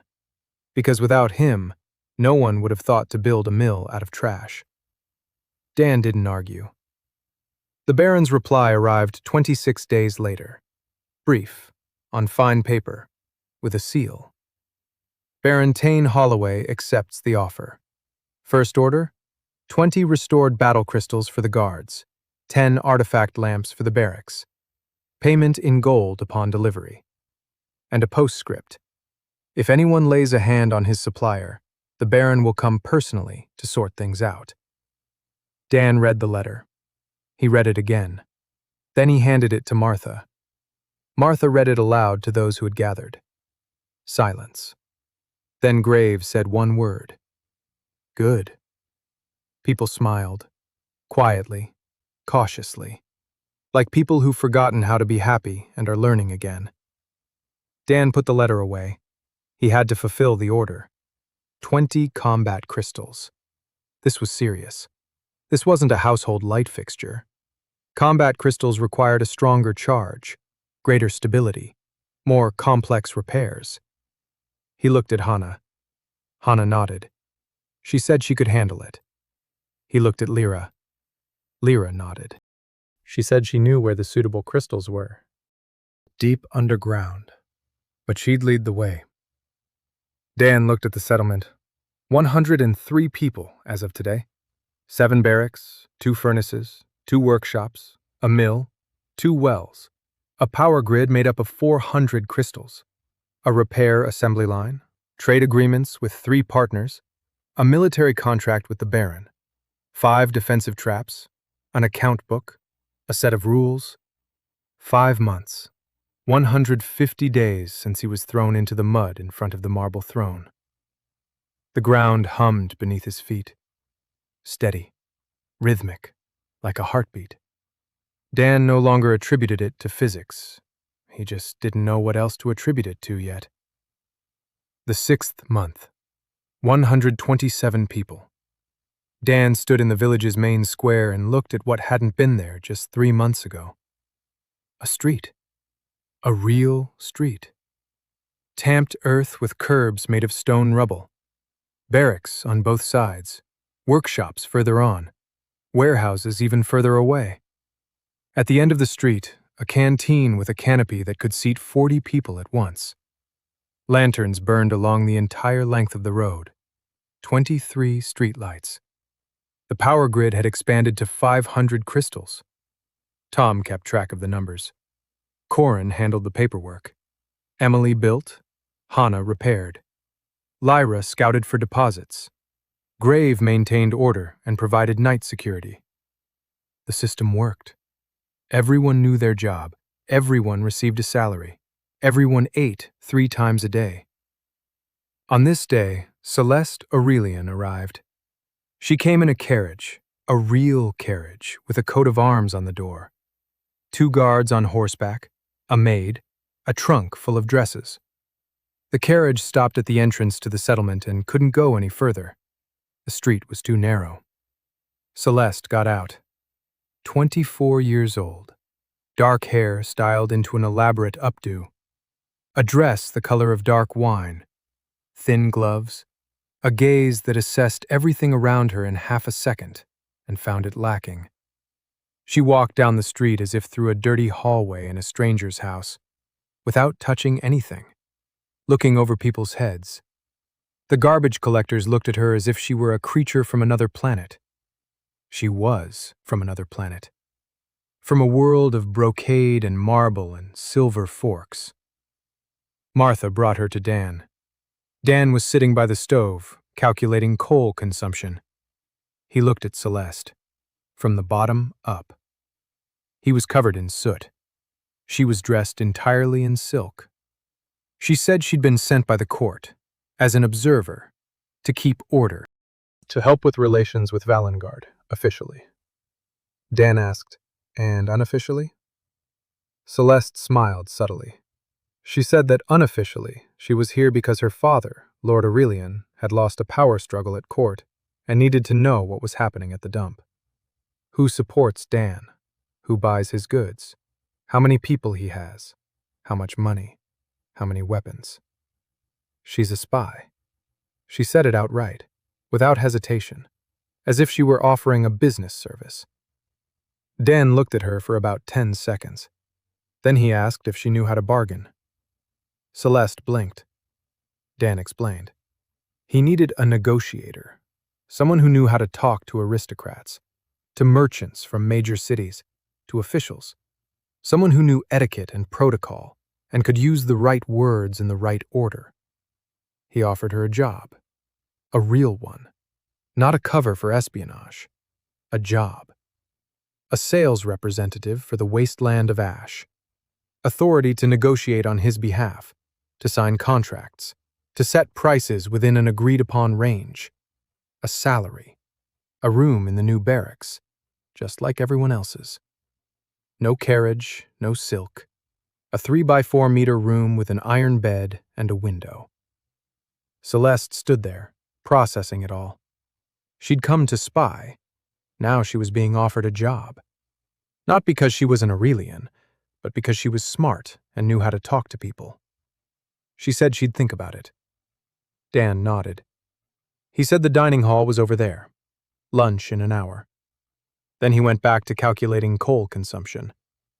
Celeste stood in the middle of the street in a dress worth 200 gold pieces and watched as garbage collectors with sacks on their backs walked past her. No one bowed. No one gave way. No one paid her any attention.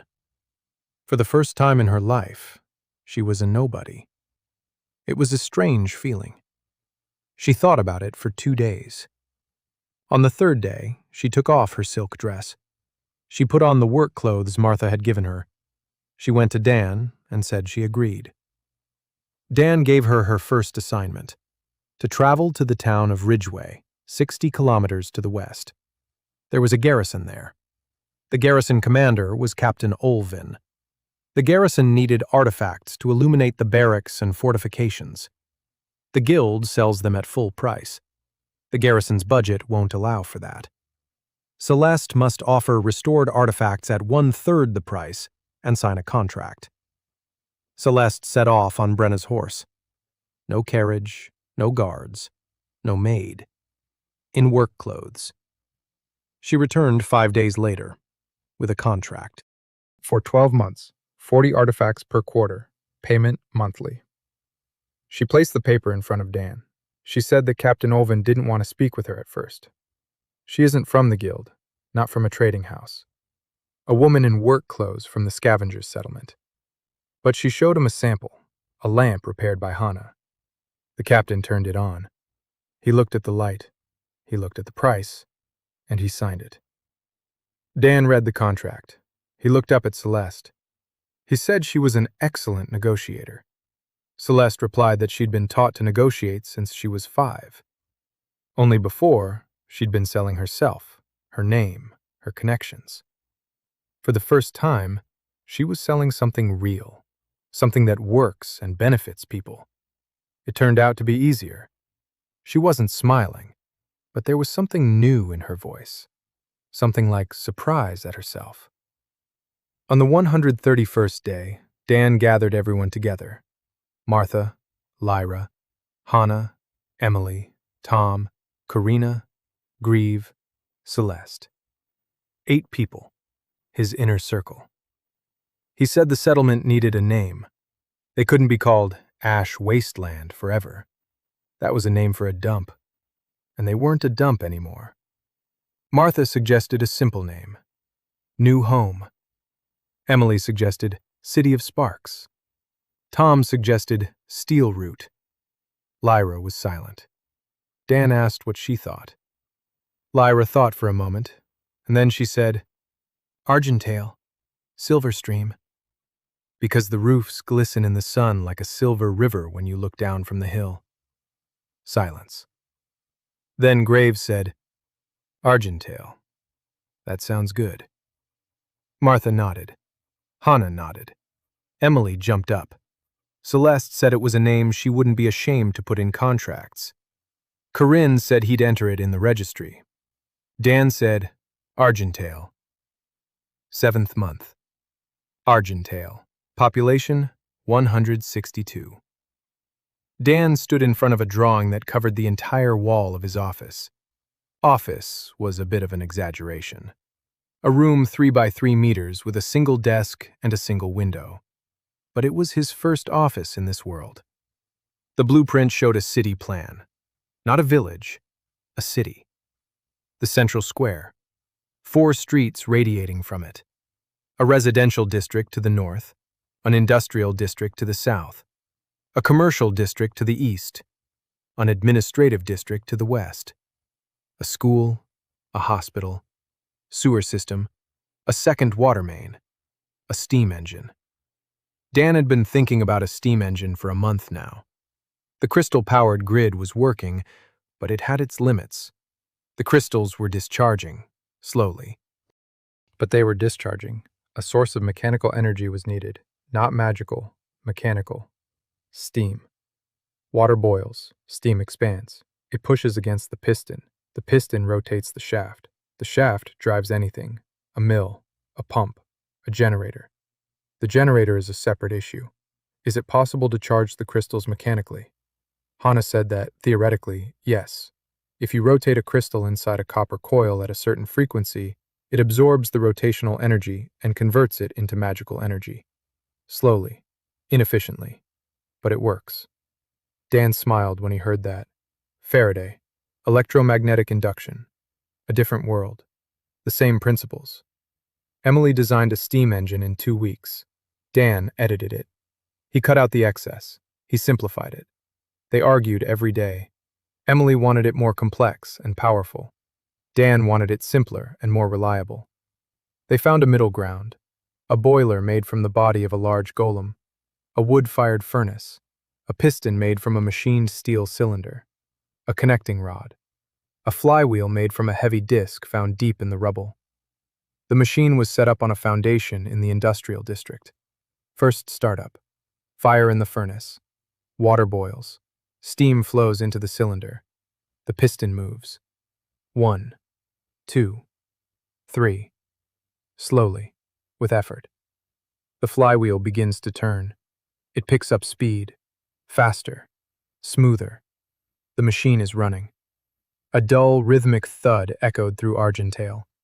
People came out of their houses to listen. A new sound. Alive. Powerful. A machine. Not magic. Not crystals. Iron and steam. Dan stood nearby and listened. He'd heard that sound 1,000 times in factories. But here it sounded different. Like a promise. Hana connected the first crystal charger a week later. A copper coil. The flywheel shaft drove a small rotor via a belt drive. In the center of the rotator was a crystal. Empty. 0%. The machine turned the shaft. The shaft turned the coil. The crystal spun. 1 hour. 2. 3. Lyra checked. 2%. In 3 hours. Slowly. Very slowly. But it worked. They were charging the crystals. Without magic. Mechanically. Hana said it was impossible. Then she looked at the spinning crystal. Then she said it was impossible, but it worked. Dan said it was his favorite kind of impossible.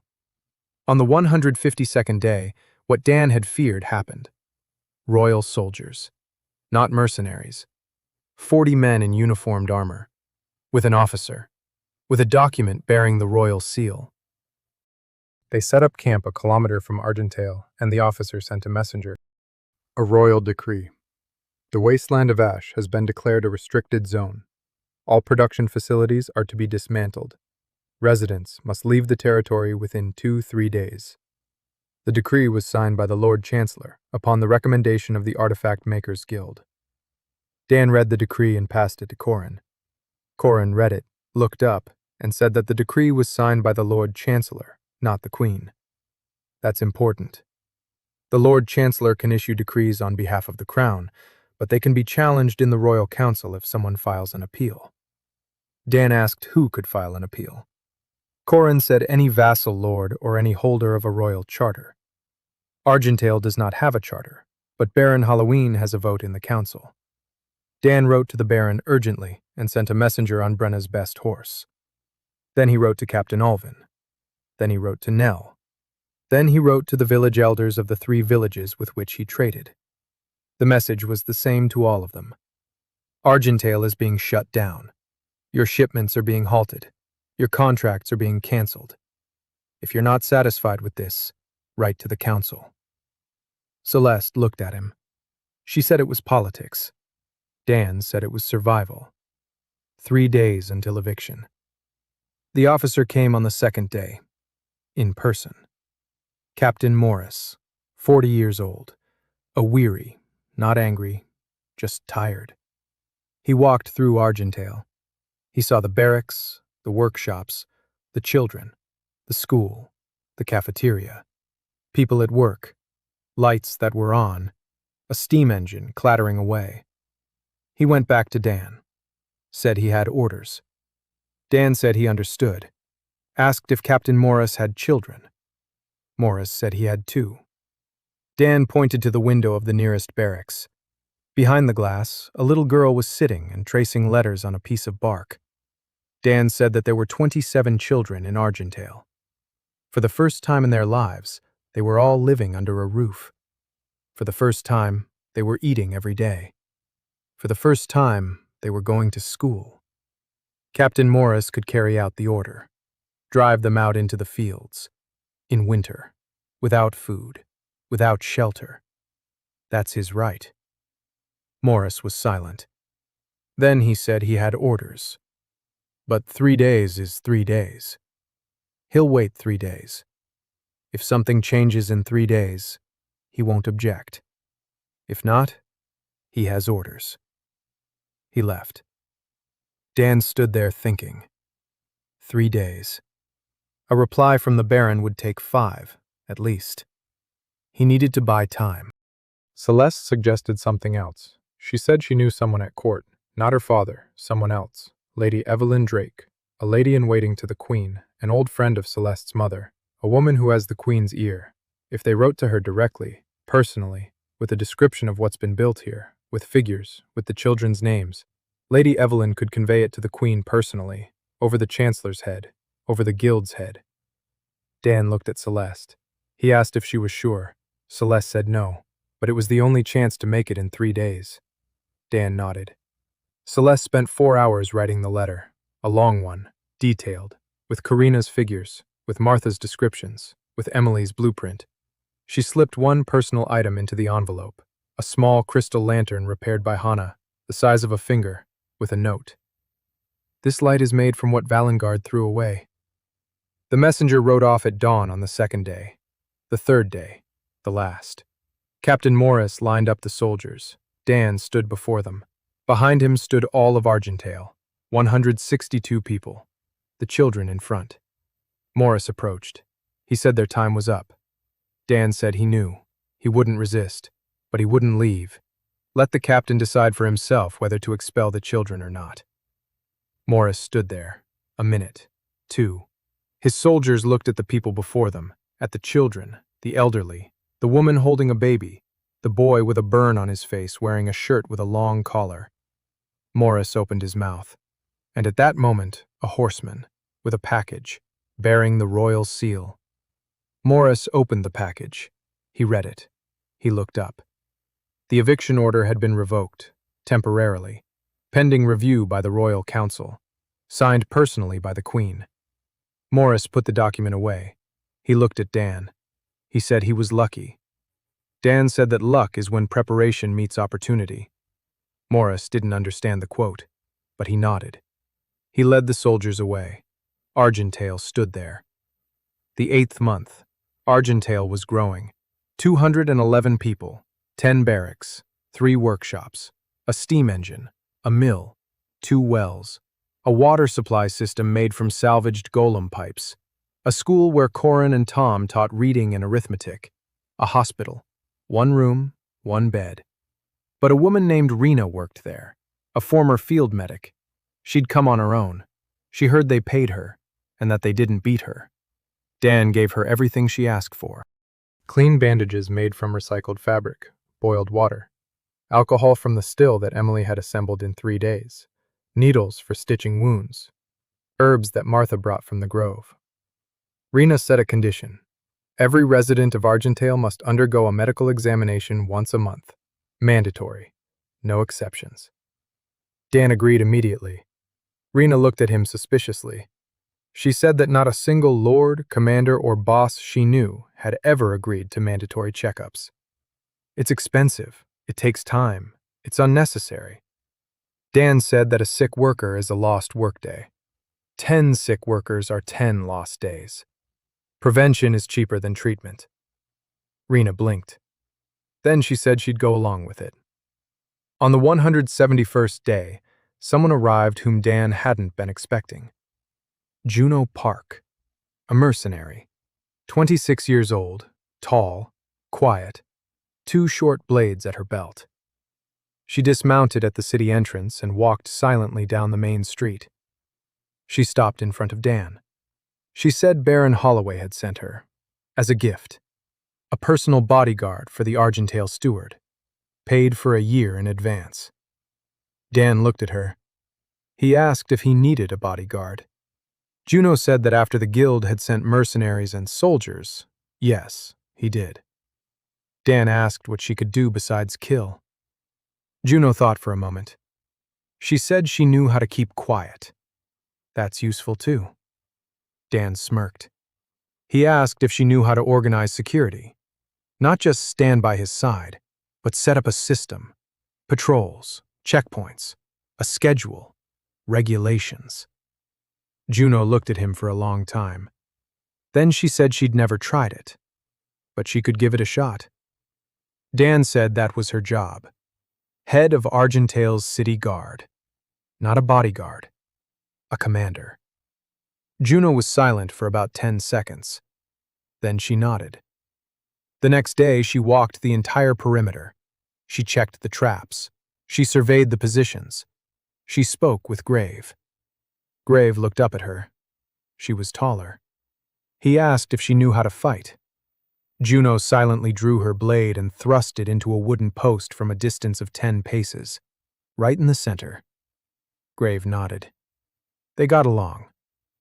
Juno spent 6 months writing the guard's charter, every evening, by lantern light, slowly, carefully, choosing her words. The first line she wrote, "The Argentale Guard exists so that no one is afraid to go home." She showed it to Dan. Dan read it again. Then he nodded, said he couldn't have written it better himself. Juno put the sheet away. She didn't say anything. But that evening, Martha saw her sitting alone on the roof of the barracks, gazing at the lights of Argentale, and her face was one Martha had never seen before. Quiet. The 10th month, 320 people. Argentale had become a city. Not officially. Officially, it was still a dump. But in reality, streets, neighborhoods, industry, trade, a guard force, a school, a hospital, a court. Yes, a court. Corin suggested it. Dan agreed. Simple. 3 judges, Martha, Corin, and 1 elected by the residents. Gorsh was the first to be elected, a former convict in new boots. He cried when he was chosen. Then he wiped his face and said he would judge fairly, because he knows what it's like to be judged unfairly. The Royal Council convened on the 210th day. Corin went as a representative, with a folder of documents as thick as his palm. Accounting records, contracts, registers, maps. Letters from Baron Halloween. Letters from Captain Alvin. Letters from village elders. Letters from Nell and Brenna. 113 pages. Opposing him was Master Varel Kassan, in person, the head of the Artifact Makers Guild. 62 years old, gray temples, a velvet robe, a voice like silk. He spoke for an hour, about the law, about order, about safety, about how non-professionals working with magical artifacts endanger lives, about how dumping destroys the economy, about how allowing scavengers to produce artifacts means allowing chaos. Corin spoke after him. He spoke for 30 minutes, calmly, with figures. He stated how many artifacts had been produced, how many had been sold. Not a single incident in 10 months. Not a single complaint from customers. Prices 3 times lower than the guilds. 27 children in school. 0 workplace fatalities in the past year. He placed a list of names on the council table. All the residents of Argentale, with ages, with professions, with dates of arrival. 320 names, living people, whom the council is deciding to banish into the wilderness. The council deliberated for 3 days. The result? A compromise. Argentale is permitted to continue operations, but under supervision, monthly inspections, a production tax, a ban on the manufacture of combat artifacts above the 3rd class. Dan read the decision. He nodded. He accepted it. The tax is the price of survival. The inspections are survivable. The ban on combat artifacts. Well, for now. Magister Kassan read the decision. He didn't nod. He left in silence. His face betrayed nothing. But Celesta, who knew the ins and outs of court life, told Dan that Kassan hadn't backed down. He's regrouping. Dan said that he knew. That's exactly why Argentile needs to grow faster than Kassan can weave his intrigues. 1 year and 2 months. Argentile. 4,000 residents. A number Dan couldn't have foreseen. People were coming from everywhere. Refugees, unemployed artisans, farmers from ravaged lands, former soldiers, former convicts, families, lone travelers, the elderly, children. Every day, 5 to 10 new faces at the gates. Argentile took everyone in. Those who could work were given jobs. Those who couldn't were given shelter and food. A city. A real city. Streets paved with steel slabs. A sewer system made of salvaged pipes. A water supply. 3 steam engines. A charging station capable of handling 18 crystals at once. Hana's repair assembly line processed 40 artifacts a day. Emily's workshop had grown into a full-fledged factory. 11 apprentices. Girls aged 12 to 17. They lectured the adult masters. Emily stood on a stool so she could be seen. She had outgrown her workshop, but she hadn't outgrown her habit of climbing up high. Celeste was conducting trade negotiations with 6 cities and 2 baronies. Contracts were secured for a year and a half in advance. Corin managed the paperwork from 3 rooms with 4 assistants. Tom had become the chief accountant, 18 years old. The boy who, 2 years ago, used to count with sticks on a tree trunk, was now managing the city's budget of 14,000 gold pieces a month. Martha headed the city council. 7 people, elected. Voting took place every quarter. Any resident over 16 had a vote. Grave commanded the night watch.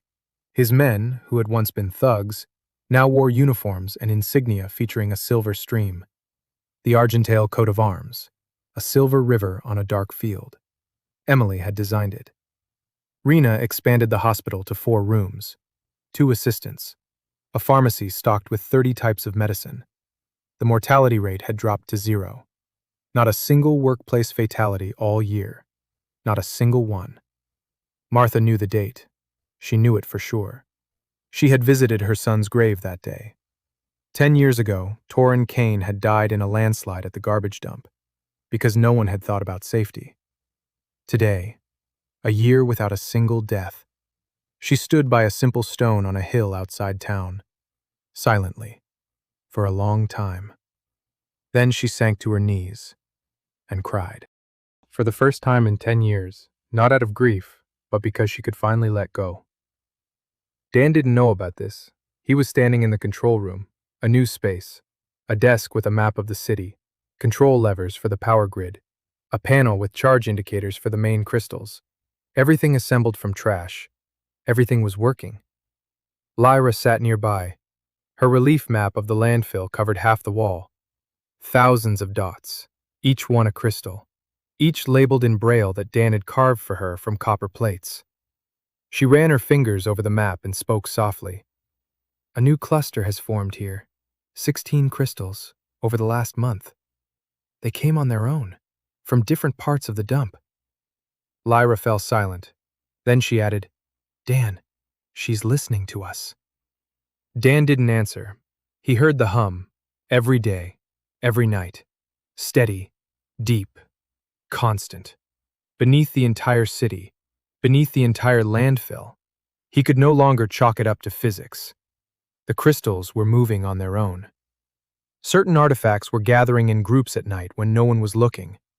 Engineers would find blueprints in their heads in the morning. Blueprints of things they'd never seen. Things that worked. Things that were better than anything they'd come up with themselves. Hana said it was like a memory, as if someone were remembering how to build and transmitting those memories to those nearby. Dan made a decision. He told Lyra that they would go down. Lyra nodded, as if she'd been waiting. They dug for a week. Lyra led the way. Straight down, through layers of debris, through layers of earth, through layers of something that was neither earth nor debris, but something in between. A compacted mass of thousands of fragments, compressed by time. At a depth of 12 meters, they found a hall. Not a cave, a hall. With smooth walls, with a ceiling, with a floor covered in patterns of metallic lines. The lines stretched toward the center of the hall, where a crystal stood. Huge, 2 meters tall, translucent, pulsing with a soft blue light. It hummed. That very hum. The source. The center. The heart. Lyra went in first. She approached the crystal. She placed her palms on its surface. She closed her eyes. She stood there for a minute. 2, 3. Then she turned to Dan. Tears were streaming down her face. She was smiling. She said, "This isn't a dump, Dan. It was never a dump. It's a body, taken apart into millions of pieces and thrown away. Thousands of years ago, by the first magicians.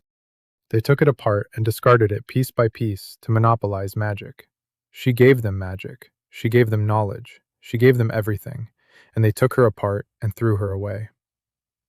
Dan stood in the underground hall, staring at the crystal, the mother mechanism, an ancient machine civilization, and everything he did, sorting, assembling, systematizing, the energy grid, he was putting her back together, without knowing it. Lyra said one more thing. She said that the mother mechanism had called out to Dan, across realities, across worlds. She had reached out to the one person who knew how to reassemble what had been taken apart. An accident on the highway, a truck, a concrete guardrail. It was her. Dan stood there in silence. He thought about his mom, whom he hadn't had time to call, about the smell of gasoline, about his last thought before the darkness. Then he placed his hand on the crystal. He felt nothing. It was magically empty. A stone. But the crystal beneath his hand hummed louder, as if it recognized him. 1 year and 8 months. Argentale. 4,200 people. The second most influential city in the kingdom. Dan stood on the balcony of the main workshop and gazed at the horizon. An army was marching along the road from the south. 20,000 men. The banners of the Artifact Makers Guild alongside the royal standards. 4 Devastator-class combat golems, each as tall as a 3-story building, each filled with top-grade combat crystals. Master Kassan led the way, on horseback, in ceremonial armor, with the smile of a man who had finally found a way to crush a rat in the warehouse. Celesta had brought the news 3 days earlier. Kassan had secured emergency powers. He had declared Argentale a threat to the kingdom's security. He had bribed the Lord Chancellor. He had intercepted Baron Halloween's appeal. He had recruited 20,000 militiamen and joined them with 1,000 guild battle mages. Everything was legal. Everything was within the framework of emergency protocol. Argentale must be wiped out. The residents were evicted. The dump was sealed off. Forever. Dan listened. Then he called a council meeting. Everyone. Martha, Lyra, Hana, Emily, Celeste, Juno, Tom, Corin, Grave. He explained. 20,000. 4 golems. Battle mages. Silence. Grave spoke first. He said we could fight. 4,000 people. Traps, walls, trenches. They'd hold out for a day. Maybe 2. Then it would all be over. Juno said Grave was right. Against 20,000 and 4 golems, the city couldn't be held. They could evacuate. To the north, into the forests, save the people, lose everything else. Martha was silent. Hannah was silent. Emily clenched her fists and said nothing. Lyra raised her head. She said one word. No. Everyone turned to her. Lyra said that the mother mechanism was offering another path. Not a fight, not a retreat. Light. Dan looked at her. He asked what she meant. Lyra explained. The central crystal, the resonator. If we direct all the energy from the power grid into it at once, every crystal, every streetlight, every machine, all through the main resonator, it will convert the energy and send it back to the entire city, to every light source, all at once. Not a pulse, not a weapon. Light. Blinding light, all around. So bright they'll see it from Valengard. Dan thought. Light won't stop an army. Light won't kill a golem. Light won't block swords, but light will show. It will show everyone what's here, what they've built, what they're defending. 20,000 soldiers aren't marching to kill the city. They're marching to tear down a dump. Because they were told it's a dump. Beggars, scavengers, convicts, scum. If they see the city, if they see what they've come to destroy, that's no guarantee. It's not a military plan. It's a bet that people remain human even in the ranks. Dan turned to the council, one by one. Martha, make the call. Martha said, Light. Hannah said, Light. I'll close the circuit.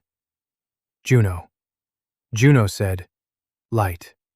And if it doesn't work, I'll stand on the wall. Grave said, Light. And I'll be on the wall too. Emily said, Light. And then I'll fix everything they break. Celeste said, Light. And I'll write a letter about this that people will still be reading 100 years from now. Corinne said, Light. And I'll document every second. Tom said, Light. Lyra was already smiling. She knew everything in advance. Dan nodded. 3 days. Hannah worked without sleep. She was reconfiguring the circuit.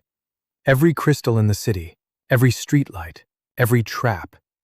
Everything was connected to the central resonator in the underground chamber. The lines ran underground, along the walls, across the rooftops, throughout the entire city. Lyra led the way. She showed where to place the conductors, where to amplify, where to weaken. They worked together, as always. The blind girl and the master repair woman. Emily and her apprentices built reflectors, polished steel sheets, hundreds of them, on every rooftop, on every pole, on every wall, so the light would reflect and multiply. Juno and Grave were deploying people, not for battle, to maintain order, so no one would panic, so the children would stay inside, so the elderly would be sheltered. Celeste wrote 3 letters, to the Queen, to the Baron, and to all the cities Argentile traded with. If we don't reply in 3 days, it means we're no more. Dan didn't write any letters. He stood in the control room and checked the connections. Every single one by one, an engineer to the end. The army approached at sunset, 20,000 torches, a roar of voices, the clang of metal. The ground shook with their footsteps. 4 golems towered over the ranks like towers. Their crystals glowed red. Battle mode. Magister Kassan rode forward. He stopped 100 meters from the gates. His voice, amplified by magic, echoed across the field. He announced that Argentale had been declared a security threat, that the residents had 1 hour to evacuate. After that, the city would be demolished. He spoke calmly, politely, like a man who sincerely believed he was doing the right thing. Dan listened. Then he turned to Lyra. He said, "Shut everything down." Lyra nodded. She placed her hands on the control panel, and all of Argentale went dark. Every streetlight, every window, every car. The city turned black. Dark. Dead. 20,000 soldiers stared into the black silence. Only their torches burned, and the red eyes of the golems. Kassan ordered them to advance. The front ranks moved forward. They entered the darkness, cautiously, tense, expecting traps, ambushes, arrows. Nothing. Black silence. They passed through the gates, stepped onto the city streets. Darkness and silence. And then Dan said one word. Lyra placed her hands on the main resonator crystal. Hannah closed the circuit. Juno gave the signal. And all of Argentale burst into light. Every street, every window, every streetlight, every roof with a polished reflector, every car, every crystal. White light, even, pure, unbearably bright, like dawn inside the city. The light shot up into the sky like a pillar. It reflected off the clouds. It flooded the field for kilometers around. From Valengard, 100 kilometers away, they saw the glow above the horizon and decided that a second sun had risen in the east. And in that light, the soldiers saw streets, clean, paved, with street lamps, houses, with windows, with curtains, with flowers on the windowsills, workshops, with tools on the walls, with blueprints, with finished products on the shelves, a school, with blackboards bearing letters and numbers, with children's drawings on the walls, a hospital, with white sheets and vials of medicine, a dining hall, where a pot of soup, now cold, stood on the table, soup that had been cooked for dinner, that hadn't been finished because the army had arrived, and people, behind every window, on every balcony, on every porch, 4,200 people, standing in silence, not armed, just standing there. A woman holding a child in her arms, an old man in new boots, a boy with a burn on his face, wearing a shirt with a long collar, girls with ink-stained hands, men in work aprons. And in the center of town, on the balcony of the main workshop, Dan. Next to him, Martha, Lyra, Celeste, Hannah, Juno, Emily. 7 people who built this out of trash, out of what Valengard had thrown away. The first row of soldiers stopped. The second. The third. Swords were lowered. Spears were thrust into the ground. They watched, in silence. Some of them were from the village that bought lamps from Argentale. Some carried a knife on their belt with a handle made of Argentale copper. Some knew someone who had come here, found work, and sent money home. This isn't a dump. It's a city. Their city. Magister Kassan shouted the order. "Attack! Carry out the order! Immediately!" His voice was drowned out by the rumble. The rumble came from below, from beneath the ground, from beneath the entire city, from beneath the entire dump. Mother Mechanism was humming. Not threatening, not attacking, just saying, "I am here. I am alive. They have reassembled me." Kassan shouted. No one moved. The militia commander took off his helmet. He laid his sword on the ground.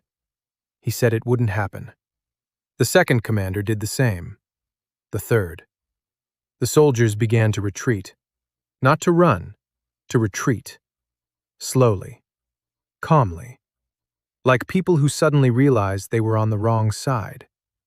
Kassan was left alone, on horseback, before the gates of Argentale. One man against 4,000 and a city ablaze with light. He sat on his horse and watched. His face changed. Rage, confusion, bewilderment, and finally, Finally, something resembling exhaustion. He turned his horse around and slowly rode away. The light shone over Argentale all night. People stood in the streets and looked up. The children weren't asleep. No one was asleep. Lyra stood in the underground hall. Her hands were on the central crystal. She was smiling. Tears streamed down her face. The crystal hummed beneath her palms. Warm, alive, grateful. Dan went down to her toward morning. He stood beside her. He placed his hand on the crystal. He felt nothing. As always, just a stone. But Lyra turned to him, and she said what he had known for a long time. "She's awake, Dan. She's been awake for a long time. She was just waiting until you were ready to hear her." Dan stood in the underground chamber beneath the city he had built out of trash. An engineer from Pittsburgh, 29 years old, magically untalented. No system, no aura, no power. With nothing but a head and two hands, he placed his other hand on the crystal and said quietly, "Hello." The crystal flashed. Dan felt no magic, but he felt a response. Not in words, not in sound. Something else. Warmth, gratitude, peace. As if someone very old and very wise and very patient had finally exhaled. Above Argentale, the sun was rising. The real sun. The light from the street lamps paled in its rays. People were starting a new day. Martha was opening the dining hall. Hannah was stoking the furnace. Emily was drawing up plans for the new water system. Juno was checking the guard posts. Celeste was drafting a contract with the Third Barony. Tom was counting yesterday's takings. Corin was making an entry in the Chronicle. Grave was sleeping after his night shift. Gorsh was cooking porridge for the staff on duty. Rena was examining a patient.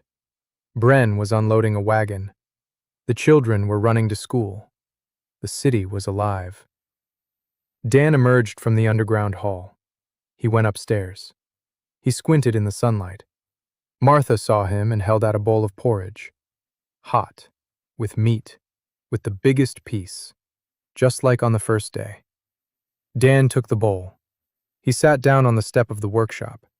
He ate and looked out at the city, at the silver roofs glistening in the sun, at the smoke rising from the chimneys, at the people walking to work, at the children with their notebooks, at Lyra, who had emerged from underground and turned her face toward the sun, which she couldn't see but could feel. Beneath his feet, the earth hummed quietly, steadily, calmly, like a heartbeat. Not landfills, not cars, the city. A living city built from what others had thrown away. Dan finished his porridge. He set down the bowl. He stood up and went to work.